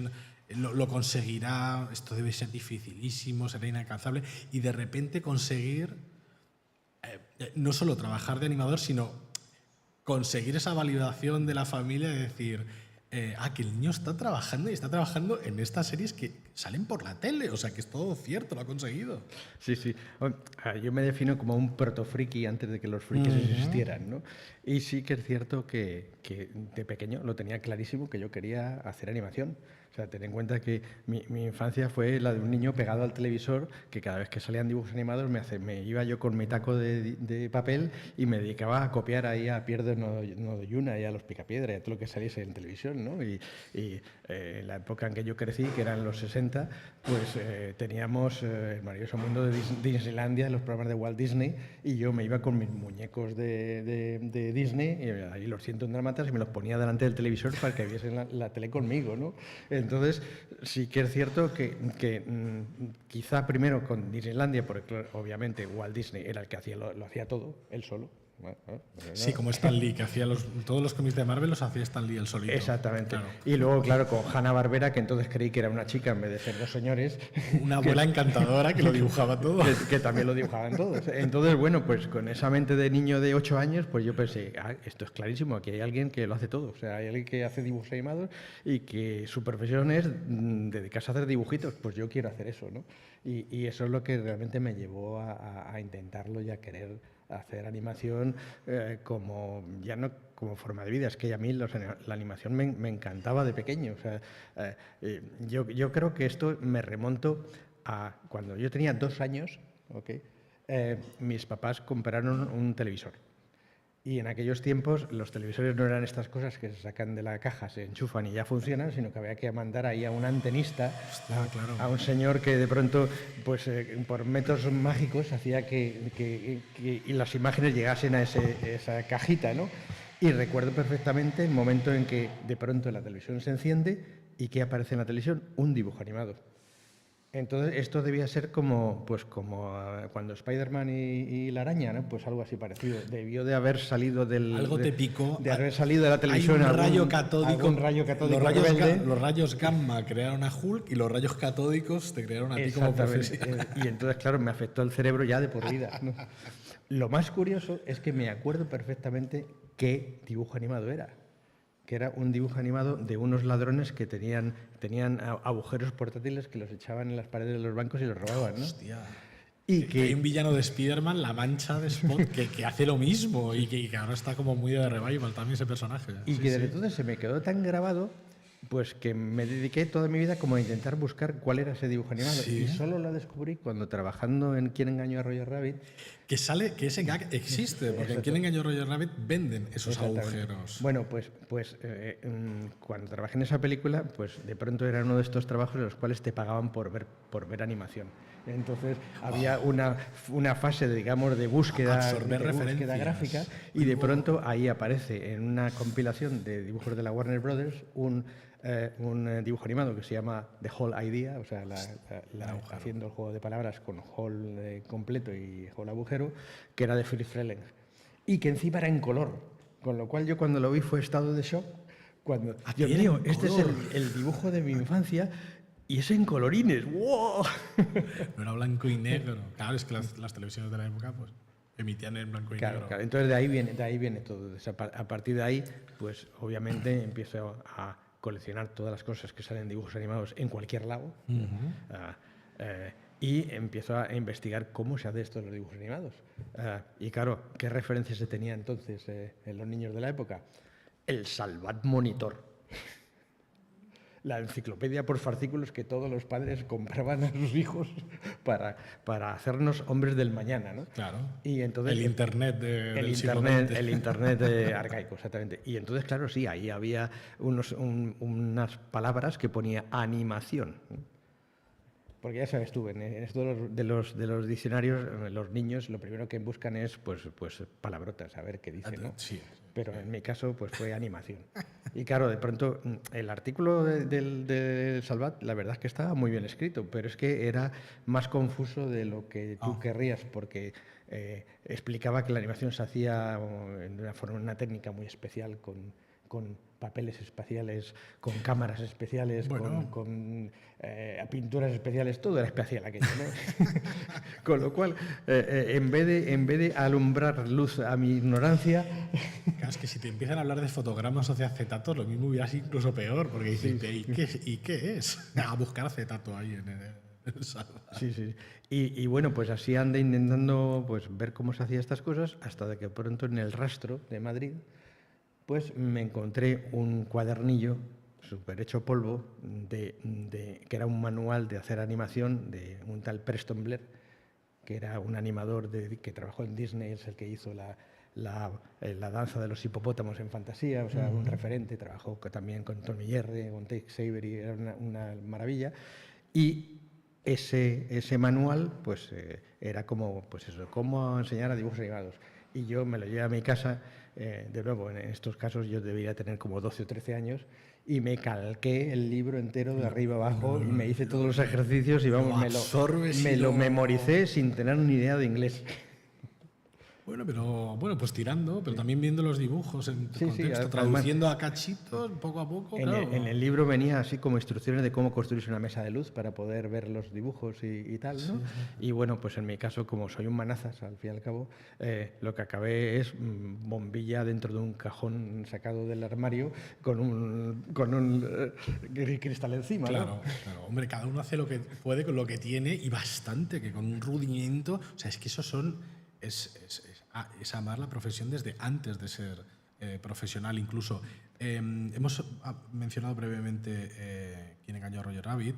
Tú entre Hanna-Barbera y dar el salto, digamos, a Estados Unidos, estás trabajando en la división europea, digamos, de animación en Francia, con animaciones para las películas de Asterix, etc.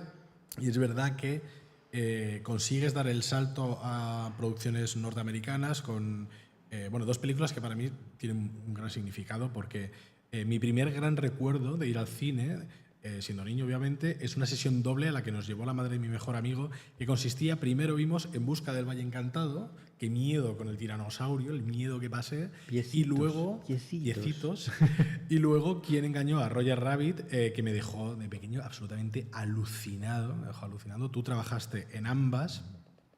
Y te iba a preguntar que en qué secuencia o en qué secuencias de Roger Rabbit habías trabajado, pero ayer en la masterclass me diste la pista, porque claro, si yo te canto aquello de Ríe y verás Pues yo te como la respondo. vida es un... Smile, don't you smile. Bueno, espérate. Piensa que la vida es muy Exactamente. hermosa y que puede ser maravillosa. Ese final en el que hay una grúa que choca contra un muro de ladrillos, caen los ladrillos y al otro lado del muro veis The Bollywood, veis el mundo animado, el mundo donde nacen o viven los dibujos animados. Y tú estuviste en esa secuencia en la que empiezan a salir a borbotones todos esos cartoons que se acercan y se apelotonan alrededor de la ropa o del cadáver, que era el juez malo, que era el Dibu Díscolo. Bueno, no os estoy haciendo un spoiler de una película de hace más de 30 años, no os preocupéis. Y tú trabajas ahí en esa secuencia. Sí, sí. Bueno, no solo trabajo en esa secuencia, sino que canto la canción. No. Tengo en casa un contrato firmado en el cual doy mis derechos a perpetuidad para utilizar mi voz en la canción. Pero porque los coros eres todos los animadores de una allí. libra. Y ¿cómo tengo fue? la libra pegada ahí con celo en el Pero contrato. no sé qué más me interesa. No sé qué me interesa más, si lo de la animación o que canta. ¿Y a dónde os llevaron? Pues, ¿Estabas con más compañeros? Sí, claro, toda la gente de animación, Cuéntamelo, todos los animadores nos llevaron a Estudio Sonido ahí con Bob CMX y nos dijeron, vamos a hacer esta canción y entonces cantarla con la voz de vuestro personaje favorito. Claro. En la película, o sea, en general, ¿no? Y claro, el primer take fue todo el mundo haciendo a Bugs Bunny. Bueno. Dice, no, un poco más de variedad, por favor. Vamos a intentar. ¿Hay algún pitufo? ¿Hay algún picapiedra por aquí? Exactamente. Y entonces, pues ya 3 o 4 takes más tarde, pues ya cantamos todos la canción. ¡Qué maravilla! Ya te digo, nos dieron un contrato fastuoso. Sí, de una libra. De una libra que no me la gasté. Encima era libra de moneda, no de papelito. O sea, esto era, con lo cual me queda fatal ahí en el marco, ¿no?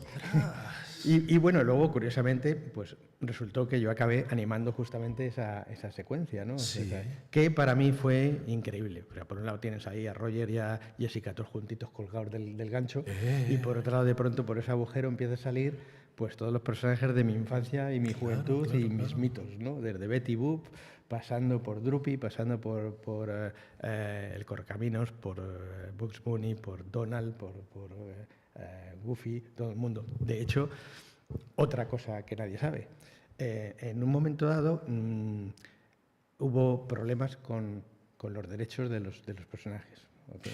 Porque aparecían, claro, además eran de compañías rivales, Claro, incluso. entonces Warner Brothers solo dio los permiso para utilizar a Bugs Bunny y Daffy, o sea, el Pato Lucas y Bugs, con la condición de que tuviesen el mismo tiempo en pantalla que Mickey y Donald.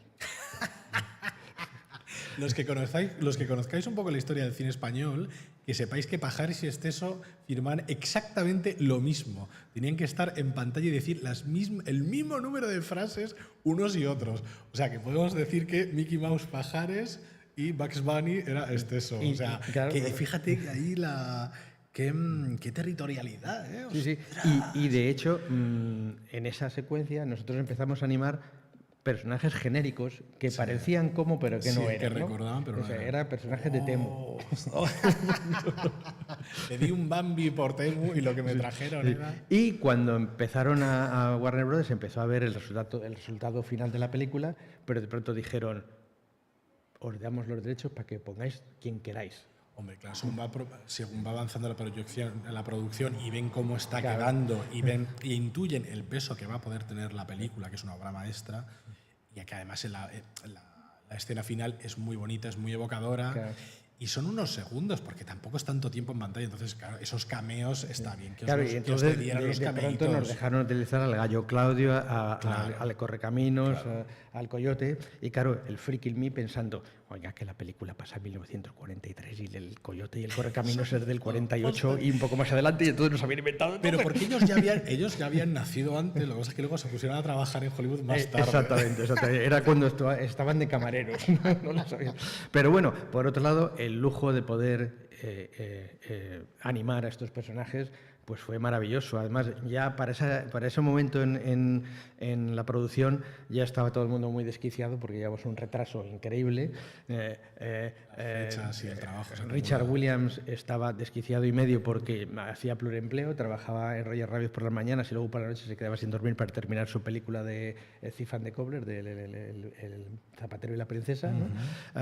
Y Bob Zemeckis tomó las riendas de la animación y entonces me venía y me decía: oye, ¿tú te acuerdas la película esta de Pinocho, donde Pinocho empieza a bailar y a hacer un baile ruso y se da como patadas en su propio culo? Házmelo, ¿no? Y entonces yo era: sí, señor, lo que usted quiera, ¿no? Y ahí me iba yo y me animaba a Pinocho en la baile este, ¿no? Oye, ¿te acuerdas de Bugs Bunny, que en una película hace de Carmen Miranda y hace como así, como una especie de samba, ¿no? Sí, señor, lo que usted quiera, ¿no? Y entonces de pronto era como aquí se anima lo que me echen, ¿no? Pero me lo pasé muy bien. Qué duro, pero qué sueño. Y qué época también para ser joven y tener la energía de dar el 100%, de decir, me exigen esto, pero lo puedo dar. Sí, sí. Y además se va a quedar plasmado. ¿Vosotros ya intuíais lo grande, sobre todo en calidad, que iba a ser la película? ¿Lo veíais venir? Ni idea. O sea, ¿No lo nosotros veíais venir? estuvimos trabajando a ciegas por lo menos 6 meses, que es lo que tardó ILM en hacer la primera fotograma ya compuesto y todo bonito, que para colmo era el plano en el cual en el club de Ink and Paint donde actúa Jessica Rabbit, Sí. el primer plano que vimos en la película completo fue un primer plano de la pierna de Jessica Rabbit que sale por el telón y se le cae Sí, eso es. la falda y aparece ahí con sus chispitas y sus volúmenes Sí, y tal, sí, sí, y todos fuimos como... Nos quedamos... Y ahí, en ese momento sí que pensamos, esto va a ser funcionar. esto va a ser algo, ¿no? Es que me perdone la audiencia si me equivoco, pero creo que la actriz que doblaba a Jessica Rabbit era Kathleen Turner. Kathleen Turner. Y Kathleen Bueno, Turner en un primer momento le piden que trabaje doblando a Jessica Rabbit y ella pide, por favor, no aparecer acreditada en la película por si eso afectaba a su carrera. O sea, imaginaos en un primer momento la poca fe que tenía la gente en una película, que ahora los actores... Espérate, que Kathleen Turner era la voz, pero quien canta es Amy Irving. Ah, claro, también. Pero claro, por eso, como ejemplo de las dudas que había en un primer momento de decir, claro, una película en la que mezclan dibujos animados con actores, pero esto qué va a ser, pero esto va a ser un circo al final, y como al final, efectivamente, tras tantas dudas y tal, se empieza a despejar como esa niebla y la gente empieza a ver, y no digamos ya cuando se estrenó, que sería una película referencial, una obra maestra, una película absolutamente deliciosa que a día de hoy yo creo que puedes ver con tus hijos y sigue funcionando a día de hoy en 2026 como un tiro. Tiene un guión maravilloso, unas actuaciones tanto humanas como las actuaciones de los cartoons, maravilloso, un guión increíble. Por temas de derechos, Roger Rabbit no tuvo secuelas, apenas existe merchandising de la película, es un tema largo de explicar en el que no vamos a entrar. Pero esto me hace gracia por el contraste, porque en la misma época, no sé si esto es verdad, trabajas para una serie de dibujos que era un anuncio viviente de una de las líneas de juguetes más flipantes de los 80, que era Dino Riders. Ah, sí, por Dios. Yo tengo 2 libros sobre los muñecos de esa serie, 2 libros dedicados solo al merchandising de esa serie que me flipa. Yo la vi de niño y me molaba un montón. Eran dinosaurios y ciencia ficción, y alienígenas, lo tenía absolutamente todo. Bueno, yo no sé si tienes algún muñeco de aquella serie. No, es que en Dino Riders yo hice el piloto. O sea, no se sabía si eso iba a funcionar y algo, y eso se hizo en Corea, ¿no? Sí, Y eso en Corea es como era de una cosa rebote, habitual, más o menos. O sea, vamos a ver, para entender el contexto, en los tiempos prehistóricos donde empecé a trabajar en animación, primero era todo 2D, no había la computadora ni se había inventado, ¿no? O sea, las cuentas se hacían con ábaco. Bueno, pues la gente que trabaja en 2D y especialmente en el mundo del largometraje, pues éramos 4 gatos, o sea, había como muy poca gente, ¿no? Y la cantidad de películas que se hacían de animación de largometraje en el mundo no es el lujo este que tenemos ahora, que cada año se estrenan como 30 o 36, allí se estrenaban 2 o 3. O sea, el Disney de turno, la marcianada japonesa de lo que sea y alguna cosa independiente y tal, que ni siquiera había cine español de animación, o sea, que era tremendo, ¿no? Y entonces éramos como todos una hermandad de animadores trashumantes que íbamos de un lado a otro buscando películas en las que trabajar. Y entre medias, pues entre película y película, de pronto surgió esta oportunidad de ir a Corea a hacer eso, de director de animación de una serie, pues un poco para matar el tiempo, para ver mientras salía algo o no salía algo, ¿no? Entonces fui a Corea y trabajé en eso, en Dino Riders, donde el productor astutamente se puso su nombre como director. Oh, bueno. Pero, esto también. Pero a mí el concepto de dinosaurios con armas en plan casi Transformers a mí me molaba cantidad. El high concept vendía la serie ya sola. O sea, tú veías los muñecos, el tiranosaurio. O sea, un tiranosaurio que ya es lo que más mola de la historia del planeta Tierra, y además les añades un mogollón de armas, una armadura puesta encima, un exoesqueleto de armas, de pistolas, láser, y que además pilotado por seres extraterrestres muy feos, muy malos. O sea, ¿quién me iba a decir a mí que años más tarde mataría al dinosaurio de El Búsqueda del Valle Perdido? Yo maté a Sharptooth. Y hablando de esta... Porque claro, muchas de estas series animadas, esto ya lo sabéis todos, la serie animada era básicamente el anuncio para vender la línea de juguetes, que era donde estaba el dinero de verdad. Entonces, antes de hablar del tema del coleccionismo de figuras de los Simpson, etcétera, que tenemos aquí unos pocos muñequitos que me he traído de casa, quería que nos contaras un poco, que nos hablaras un poco de tu colección, porque yo creo que eres un poco coleccionista, y me gustaría que nos hablases un poquito de alguna pieza o de cosas a las que tengas mucho cariño, quizá por lo raras que son o quizá por lo antiguas y el vínculo personal que tienes tú con piezas de tu colección. Se llama acumulador. No se Yo llama, soy muy acumulador. No se llama coleccionismo. Eso también. Mauro Untrialgo siempre dice que él no es coleccionista, que él es acumulador. Exactamente. Va acumulando Los cosas. acumuladores encontramos cosas y las guardamos con cariño y con un criterio. Exacto. ¿Okay? Bueno, en general, pues de nuevo, mi pasión es mi hobby es mi vida es mi pasión y mi trabajo. O sea, entonces, obviamente, a nivel de animación, pues siempre cualquier cosa que salía en cualquier lado me la recortaba y me la guardaba. Cualquier cosa sobre animación, pues eso, la guardaba como un tesoro. Y entonces, pues eso me ha hecho pues, ir coleccionando, acumulando, dibujos de animación, dibujos originales de animación, porque era una época en la cual trabajábamos en papel y lápiz y aparte de las caricaturas que nos hacíamos todos en los estudios, luego nos cambiábamos cromos, ¿no? Claro.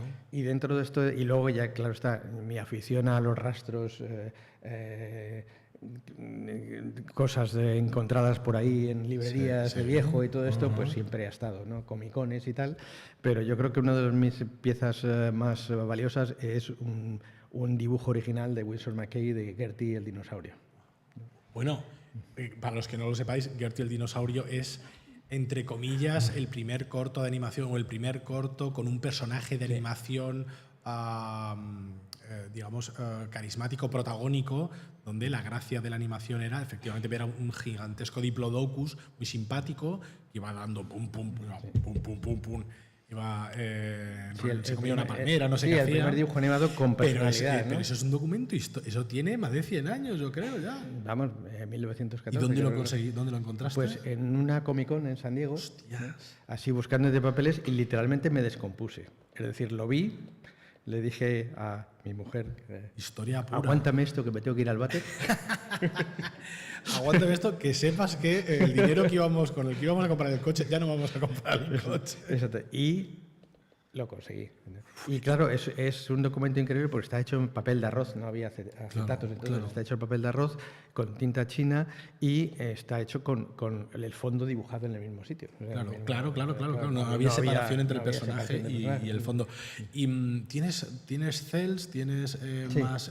¿Alguna serie, alguna película que yo soy un fan también de Tex Avery, que es básicamente un director americano que es el que inventó pues los textos estos de cuando el lobo ve a la chica bailando, se le salen los ojos y se le cae la lengua desenrollada, ¿no? Eso es. Y ese siempre ha sido como mi héroe en plan animación. Y precisamente tengo por ahí un acetato de el lobo y la chica guapa. En la mesa del club. En la mesa, exactamente. Que es una escena que habéis visto referenciada en varias películas, entre ellas La Máscara de Jim Carrey. Pues cuando la máscara está transformado, hay un momento en el que reproducen exactamente esa escena en la que un lobo se le desencaja la mandíbula porque está viendo a una chica muy guapa, que acabas de decir se le salen los ojos de las órbitas, cosas que ahora en el cartoon y lo podéis ver en Los Simpson, en cualquier serie, es como el estándar de los cartoons animados locos, graciosos, es ese, pero esto se lo tuvo que inventar alguien en algún momento. Claro. Y se lo inventa gente como Chuck Jones o Tex Avery, se inventan ese tipo de lenguaje. Y luego, a nivel sentimental, tengo por ahí un acetato del Libro de la Selva de los buitres. Oh, sí. Que ese me lo compré yo mismo en la primera vez que fui a Disneylandia, en un momento en el que en Disneylandia vendían acetatos de este tipo, ¿no? Y me costó $60 entonces, que significó quedarme sin comer como una semana. Pero es una inversión, porque esto es mejor que un Bitcoin, porque ahora debe de valer un dineral, que bueno, no vamos a valorar el arte con dinero, pero es verdad que es increíble que se pudieran vender acetatos de películas históricas a un precio asequible. Y a partir de ahí, bien es cierto que, de nuevo, hay un antes y un después de cuando voy a trabajar a Disney en Estados Unidos, donde gracias a Roger Rabbit hay una especie de culto entre los animadores de esta gente que trabajó anónimamente en todos estos dibujos de los años 40, que ahora son abuelitos, que nadie se ha acordado de ellos en la vida y que de pronto, gracias a Roger Rabbit, se descubre, Dios mío, si este es Irving Sparber, el tío que animó Popeye, ¿no? Y de pronto, pues, o Art Babbitt, ¿no? El tío que animó las setillas en Fantasía, ¿no? Y que fue uno de los animadores más geniales del mundo y que fue el que lideró la huelga de 1941, que hizo que Disney le echase del estudio y eso produjo que fundó la UPA, en fin, todo este tipo de cosas maravillosas, ¿no? Y bueno, pues era gente ya con una edad, obviamente, pero que nos cambiamos cromos de alguna forma. Es decir, toma, yo te doy un dibujo y tú me das un dibujo, ¿no? Sí, entre dibujantes de cómic también pasa, que cambias una página. Pues si de nuestra página, tú si me... este cómic tal me darías. Sí, y gracias a eso pues he coleccionado un montón de dibujos, muchos firmados, muchos dados por los autores en cuestión y otros pues comprados, cambiados, etcétera, ¿no? Por cierto, una pregunta que te va a coger, yo creo que esto te va a coger a contrapié, pero he visto la entrevista tuya que estabas haciendo online, supongo que desde tu despacho o de tu casa, y me pareció ver en una pared, puede que me equivoque, corrígeme, pero me pareció ver un fotocromo de la estanquera de Vallecas, ¿puede ser? Ay. ¿Desde dónde estarías grabando? Porque yo estoy seguro que enmarcado había... Sí. No me suena, lo único no que... suena. Ah, pues ya te pasaré. Yo creo que era una foto de Annie Hall de... Pues bueno, luego te paso el fotograma porque lo tengo por aquí. Pero yo estoy bastante seguro de que... Bueno, luego te paso el fotograma que lo tengo aquí. Sí, habría que verlo. ¿De dónde la única estabas? cosa Porque que tengo digo, de ese tipo autografiado es un dibujo de Diane Keaton. Que no pegaba. Claro, yo cuando lo estaba viendo el este de soslayo y digo, no pega nada que tenga esto aquí, pero estoy bastante seguro. Bueno, luego te lo enseño. Volviendo... Estoy seguro que era Diane Keaton. Pues, pero en una película de ella aparecían dos personajes. Tampoco me quiero enrollar mucho con esto, pero... Bueno, luego lo vemos y friqueamos. Luego, cuando edite el programa, luego pondré el disclaimer de qué era el fotograma ese que aparecía. Hablando de los veteranos de animación que se conocieron en ¿Quién engañó a Roger Rabbit? Gracias al trabajo, trabajando en Aladdin, lo podéis ver aquí en la pantalla, tú trabajas efectivamente en, digamos, el departamento o el equipito que se dedicó a animar al genio de la lámpara, que casi es yo creo que la parte más golosa de la película, donde todo el mundo quería trabajar era animando al genio de la lámpara, que era un regalo para cualquier animador. Y gracias a de este trabajo te sale el enlace, el enganche a otro, que es trabajar en una secuencia animada con la que arranca La señora Doubtfire, que era una película donde efectivamente protagonizada por Robin Williams, que era el actor que ponía voz al genio, y ahí trabajáis con Chuck Jones, que en ese momento estaba retirado. ¿Tú conoces a Chuck Jones? Sí. ¿Cómo fue aquello? Porque Bueno, es conocer a un vamos, titán, conocer esto fue a un Mick Jagger de la animación. Totalmente. O sea, esto fue una serie de coincidencias. De nuevo, recordamos que hasta entonces pues la animación no era gran cosa y gracias a La Bella y la Bestia y al Rey León y a Aladdin, pues de pronto la animación se vuelve el gran negocio en Estados Unidos y el resto de los estudios se dedican a hacer películas de animación con mayor o menor fortuna, lo cual produce una escasez de talento, una escasez de gente, ¿no? Y también, de nuevo, tampoco éramos tantos, ¿no? Entonces sí que es cierto que con el genio de Aladdin lo que ocurrió es que éramos un equipo muy reducido. En toda la película éramos un equipo muy reducido de gente, ¿no? Y era un momento en el cual en Disney sí que había una libertad creativa increíble y entonces los animadores íbamos a las sesiones de grabación a ver cómo grabar las voces porque eso nos inspiraba a la hora de crear el personaje, ¿no? Y bueno, pues ver a Robin Williams en acción fue absolutamente increíble porque, de nuevo, de cada línea de guión te daba ahí 20 minutos de improvisación de versiones de la película adultas, infantiles, familiares, de parodias y de todo, ¿no? Claro, a raíz de eso, pues nosotros como animadores, si Robin Williams va a imitar a Jack Nicholson, pues, joder, vamos a dibujarlo. Y de ahí la cara, claro, se transfiguraba constantemente en caras conocidas. De pronto la película toma otro derrotero y se convierte en el clásico que es, ¿no? Mientras tanto, Robin Williams se queda fascinado con cómo está quedando esto del genio y entonces cuando le ofrecen Mrs. Doubtfire, la señora Doubtfire, pues efectivamente la película empieza con una secuencia animada porque Robin Williams es doblador y se niega a doblar un personaje que fuma y Warner Brothers contrata a Chuck Jones, el mítico director de Bugs Bunny, de El Correcaminos y todas estas películas maravillosas, que estaba ya retirado, para que dirija esa secuencia. Pero claro, Chuck estaba retirado y todos los que le conocía estaban peor que él, o sea, muertos. y entonces se pregunta quién podemos contratar para que nos animen esto. Y entonces Robin Williams dice, oye, la gente que hizo Aladdin, que llama a este, ¿no? Y entonces nos llamaron para hacer Mrs. Doubtfire. ¿Qué problema hay? Pues que yo estaba en contrato perpetuo con Disney, donde todos mis pensamientos y todas las cosas eran propiedad de Disney y no podía trabajar para otro estudio. Pero lo que dices tú, si te llama Mick Jagger a cantar con él, pues ¿qué vas a hacer, no?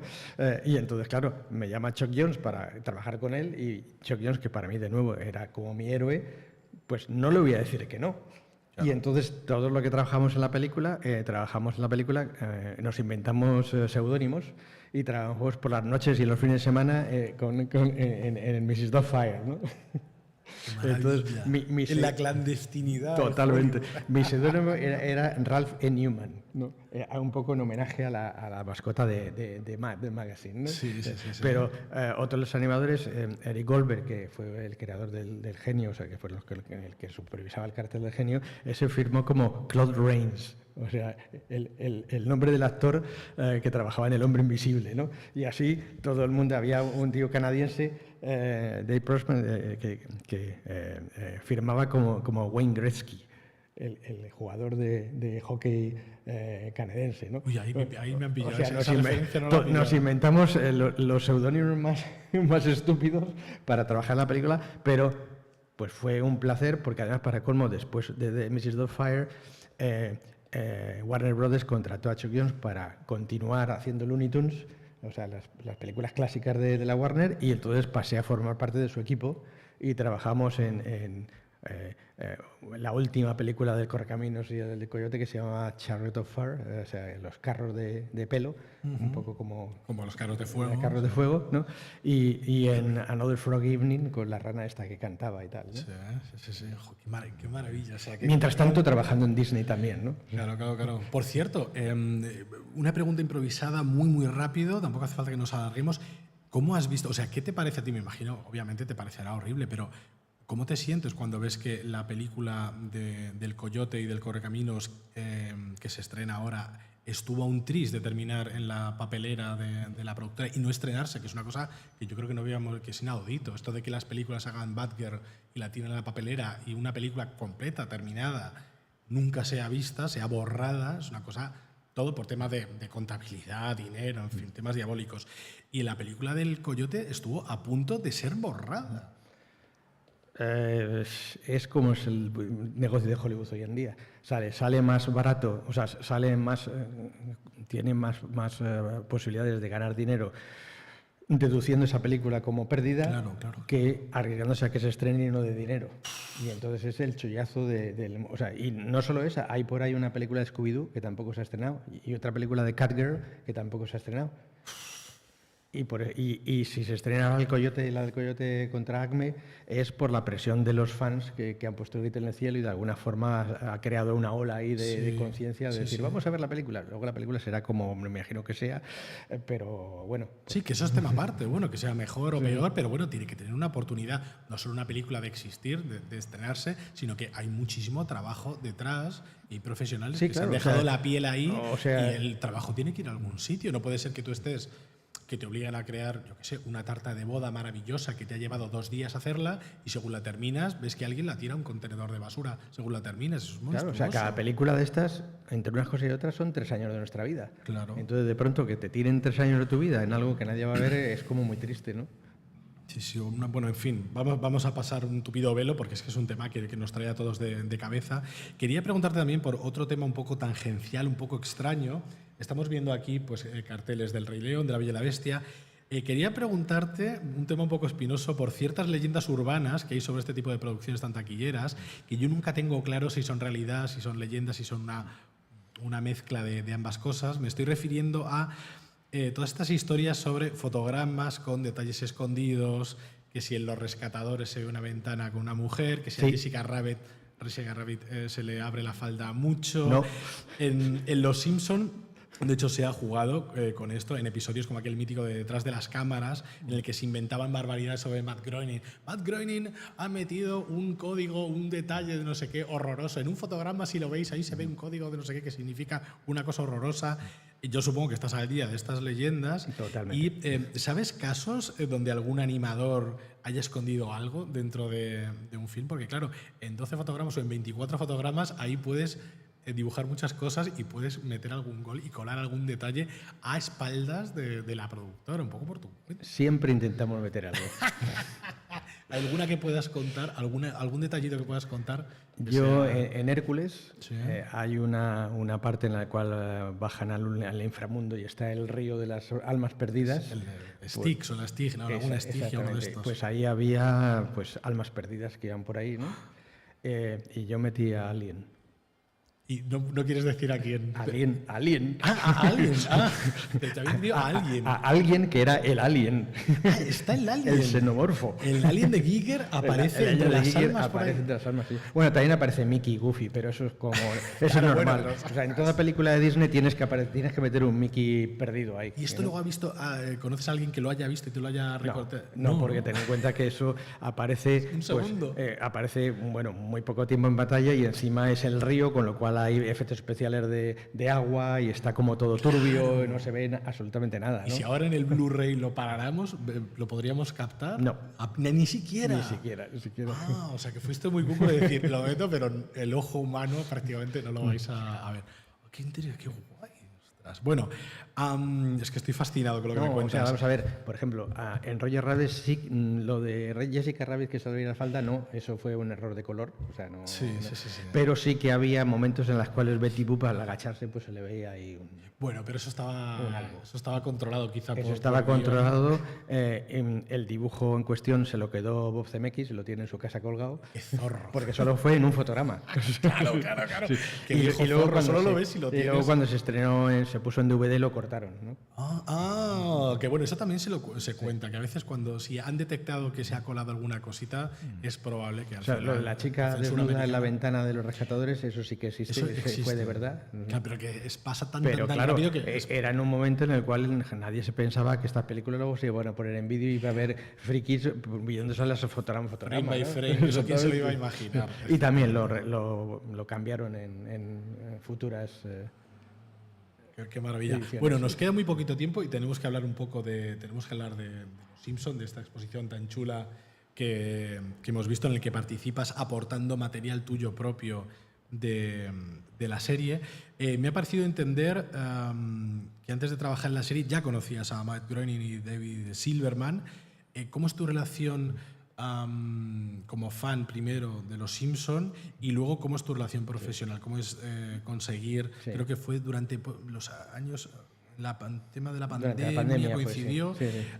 Bueno, ¿cómo es tu relación con Los Simpson primero y cómo es luego ya llegar y trabajar en la serie? Bueno, mi relación con los Simpsons es de admiración absoluta, o sea, de increíble que hayan podido llegar a producir este fenómeno social y cultural de un programa que eran chistes sueltos en el programa de Tracy Ullman, ¿no? Pero mi relación con los Simpsons viene un poco casi más de detrás. O sea, yo cuando salí de la universidad hice un cortometraje y con el cortometraje me dediqué a ir de festival en festival, pues como buen cortometrajista, viendo a ver si caía algún premio, estas cosas, ¿no? Y en aquel tiempo pues también había otros realizadores que habían hecho sus cortitos y que coincidíamos hoy en Ottawa, mañana en Zagreb, pasado en Annecy y al otro en Oslo, yo qué sé. y pues descubrimos que efectivamente durante todo un año no dejábamos de vernos de un lado a otro, ¿no? Los 4 caballeros aquí que nos juntábamos, pues uno de ellos era Mike Baker, un chavalito de lo más entusiasta que acabó haciendo Peppa Pig, ¿no? Estaba David Silverman, este hombre que con este cortito, pues él vivía en Estados Unidos, era el único, ¿no? Y que acabó haciendo Los Simpsons, ¿no? Y estaba el chico raro que era Tim Burton, que había hecho un corto de animación que se llama Vincent y que también andaba por ahí dando tumbos, ¿no? Más o menos con casi todos mantuvimos una relación, pero luego al final pues se fueron quedando y me quedé solo con David Silverman, que nos conocíamos de toda la vida, ¿no? Al final, ¿no? Y por entonces yo estaba trabajando en Londres haciendo Fievel al Oeste, American Tail, ¿no? Y de pronto a él le sale esto de hacerlo de las gags en el show de Tracy Ullman, que luego acabaría siendo Los Simpsons, ¿no? Y entonces me escribe, joder, que me ha salido esto, que va a ser como un estudio, ¿no? Y con varios amigos animadores nosotros nos juntamos y le dijimos algo así como: esto no tiene nada de futuro, tío, búscate un trabajo en Warner o en Disney o en algún estudio serio, porque esto no va a llegar a ningún lado. Una familia de engendros amarillos, esto no va a ningún sitio, esto no vas a triunfar con esto. Y a la vez conocíamos por él como a Matt Groening, que era un tío de lo más campechano y simpático, que se lo pasaba muy bien haciendo sus tiras en una revista que salía en Los Ángeles, que era como la guía del ocio, pero de Los Ángeles, y que se repartía gratuitamente por ahí, ¿no? Sí, con las cosas estas de Life is Hell. Life is Hell y todo esto. Sí. Y entonces, bueno, pues cuando le proponen hacer esto de animación, primero le dijeron de hacer Life in Hell, pero él no quería donar los derechos y decidió, pues os creo una cosa nueva. Entonces hizo como una especie de los Picapiedra, pero actuales, que eran Los Simpsons, ¿no? Y de ahí viene. Y entonces empezaron a trabajar Los Simpsons. Los Simpsons llegan a ser el bombazo, y nosotros cuando estábamos trabajando en Inglaterra recibíamos vídeos del episodio que se ponía la semana en América, y los veíamos colectivamente ahí en plan, joder, qué cosa más maravillosa, ¿no? Y de ahí pues viene esta relación de admiración y de amor por Los Simpsons, ¿no? Luego obviamente cuando empezaron a sacar merchandising, resulta que de pronto el merchandising de Los Simpsons, las figuritas, eran como las primeras figuritas que realmente se parecían a los personajes dibujados. Estaban súper bien hechas, ¿no? Y de ahí empezamos como, hoy vamos a excursión al Toys R Us a ver qué nos dan, ¿no? Aunque creo, perdona que te interrumpa, aunque creo que Matt Groening tiene especial cariño por las figuras pirata, por los bootlegs. Sí, él tiene una colección increíble de bootlegs, de figuras piratas, y cuanto peor es la figura, más le gusta, ¿no? Es que debo decir que es muy difícil dibujar a los Simpsons, porque son personajes muy exactos, muy concretos, no te puedes salir del molde, tienen los ojos muy grandes y muy saltones. Entonces yo creo que todos hemos intentado dibujar alguna vez algún Homer, algún Bart de memoria o copiándolo, y ahí es cuando ves lo difícil que es dibujar a Homer y que no te quede un puto engendro bizco, porque esos ojos, en cuanto te mueves 1 milímetro, ya es Ortega y Pacheco. Que va, las pestañas es lo peor. Claro, y entonces es muy fácil que el merchandising, si no es oficial, enseguida sea un monstruito, porque es que los dibujos animados, sobre todo pues estos Simpson, incluso un Mickey, son muy precisos, son muy exactos, y a la que te mueves 1 milímetro, ya es un monstruo. Entonces, bueno, para colmo, el estudio donde se hace Los Simpsons estaba al lado de mi casa. Y entonces cada 2 por 3 yo me iba allí pues a tomarme cañas con la gente y tal, ¿no? Y para más colmo, cuando Disney cierra la sección de 2D del estudio, la mayoría de los animadores que trabajaban en Disney 2D van y se van a trabajar como animadores a Los Simpsons. ¿no? O sea, que tenía toda la conjunción para seguirlos muy de cerca, ¿no? Y aparte, pues, con mi relación con David y con toda esta gente, ¿no? Que era bastante buena, ¿no? Y entonces, bueno, pasan 35 años. Que parece que es fácil decirlo, pero... Que es fácil decirlo. Y ya sabes que en Los Simpsons siempre hay un episodio al año, que es el de Treehouse of Horror, la casa del árbol del terror. La casa del terror, donde se salen de madre y hacen... Bueno, sí, freestyle. Fricadas, freestyle, ¿no? Y entonces, en una de estas freestyle, pues quieren hacer una parodia de Bambi. Con Bart y con Marge. Con Bart y con Marge. Entonces me llaman, así como artista invitado, y dicen, mira, tú que has trabajado en Disney, mira, vamos a hacer cosas, ¿no? Y pues voy y trabajo en Los Simpsons en ese episodio con la mala suerte de que era la pandemia y entonces trabajamos todos en casa. Ya. De ahí viene, en la exposición esta de Los Simpsons que hay aquí, hay una camiseta que es como si fuese la camiseta de un grupo de música con las fechas de los tours. Una gira. Donde pone los episodios a las fechas como si fuese el tour de Los Simpsons itinerante, ¿no?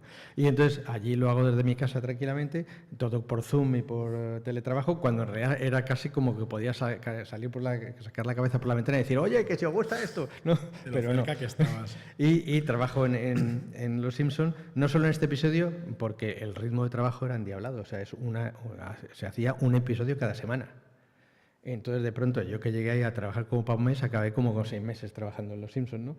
Pero eso me sirvió como para quitarme la espinita, de decir, bueno, ya por fin lo conseguí, ya me puedo morir en paz. Es que menudo creditazo en la IMDb que mi ilusión de mi vida, que era trabajar en Los Simpsons, lo he conseguido, ¿no? Maravilla, una serie eterna. Además, yo creo que para un artista, cuando eres cantante, actor, etcétera, aparecer en Los Simpsons, tener un cameo, tiene casi más valor de que te den cualquier premio, porque el premio te lo vas a quedar tú y se va a olvidar. Pero aparecer en Los Simpsons, eso como que te perpetúa dentro de la cultura popular. Es un retrato que las generaciones del futuro lo van a seguir viendo y a lo mejor dicen, mira, fulanito, o quién fue este. O sea, es un poco eternizarte dentro de la ficción. Una vez dicho eso, sí que tengo que decir que trabajar en Los Simpsons fue una de las cosas más difíciles que he hecho en mi vida. Y precisamente por lo que dices, porque de pronto llegas tú de pardillo a un estudio donde lleva la misma gente trabajando en una serie durante 35 años. Donde se lo saben absolutamente todo. Llegas tú ahí y pones la pestaña en el lugar no correcto y te echan los perros, ¿no? Pero esto no se parece. Ya, pero es que si esto me lo van a animar luego en Corea, lo van a hacer luego en Corea, ¿no? La oreja de Van Gogh, las pestañas de Bart Simpson, ¿no? Sí. Nos hemos quedado sin tiempo. Ha sido un placer. Yo me quedaría aquí horas hablando contigo. La gente del Círculo de Artesanos está siendo muy generosa hoy que es festivo, dándonos aquí cobijo. 2 preguntas súper rápidas. Primera, ¿personaje o personajes favoritos de Los Simpson? ¿Algún secundario al que tengas un cariño especial?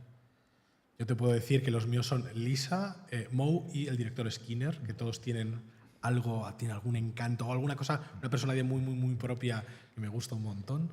Itchy y Scratchy.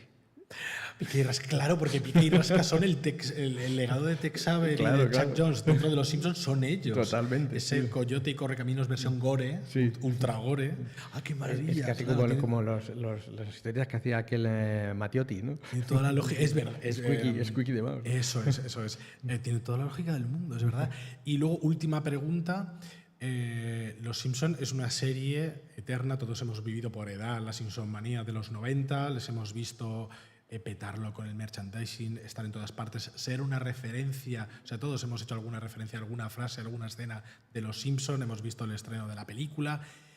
Está pasando ya tanto tiempo que empieza a ser una cosa generacional y un poco incluso de modé, porque las generaciones jóvenes empiezan a decir ¿qué boomer es esto de parafrasear a Homer? Esto ya es una cosa un poco antigua, pero bueno, ahí siguen Los Simpson emitiéndose. Yo no sé ahora qué momento, qué lugar ocupan Los Simpson dentro de la cultura popular hoy en día. Es distinto del lugar el que ocupaban en los años 90.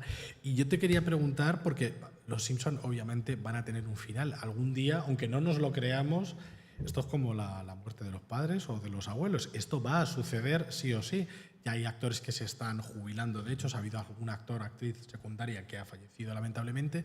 ¿Cómo te imaginas tú el último capítulo de Los Simpson y cómo imaginas que Los Simpson quedarán para la posteridad una vez finalice su emisión? El último capítulo de Los Simpson va a ser como Los Sopranos.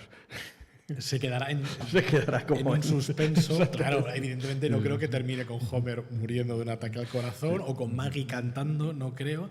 Pero tú te lo imaginas, visualizas Yo es que el creo- día que se emita el Sí. último capítulo. Yo es No que sé. creo que no va a haber tal cosa. O sea, que es que ha pasado tanto tiempo ya que de nuevo las nuevas generaciones lo están redescubriendo.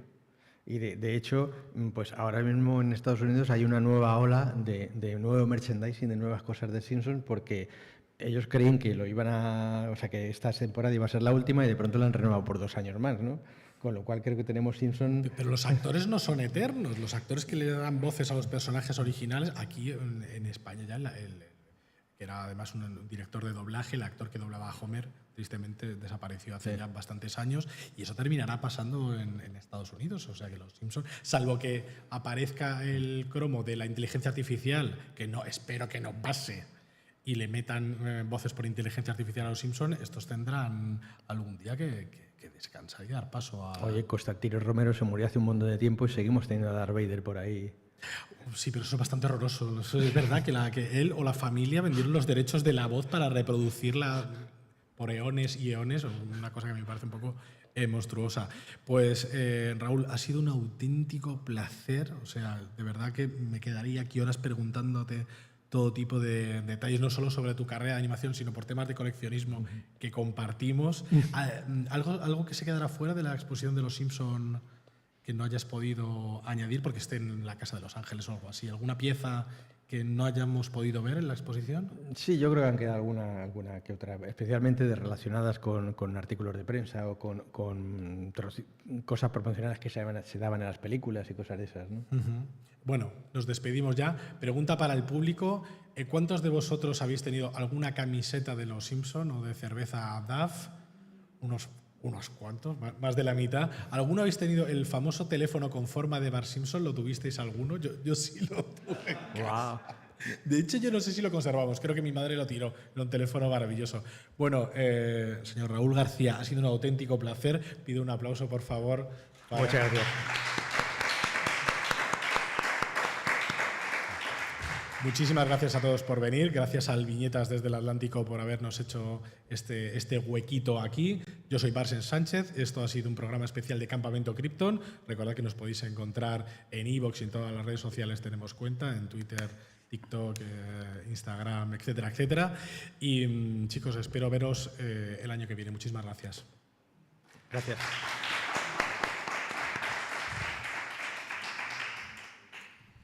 Qué corto, me has estimado 6 minutos. Oye, ¿qué va a ser esto? ¿Y qué? Que me has estimado 6 minutos.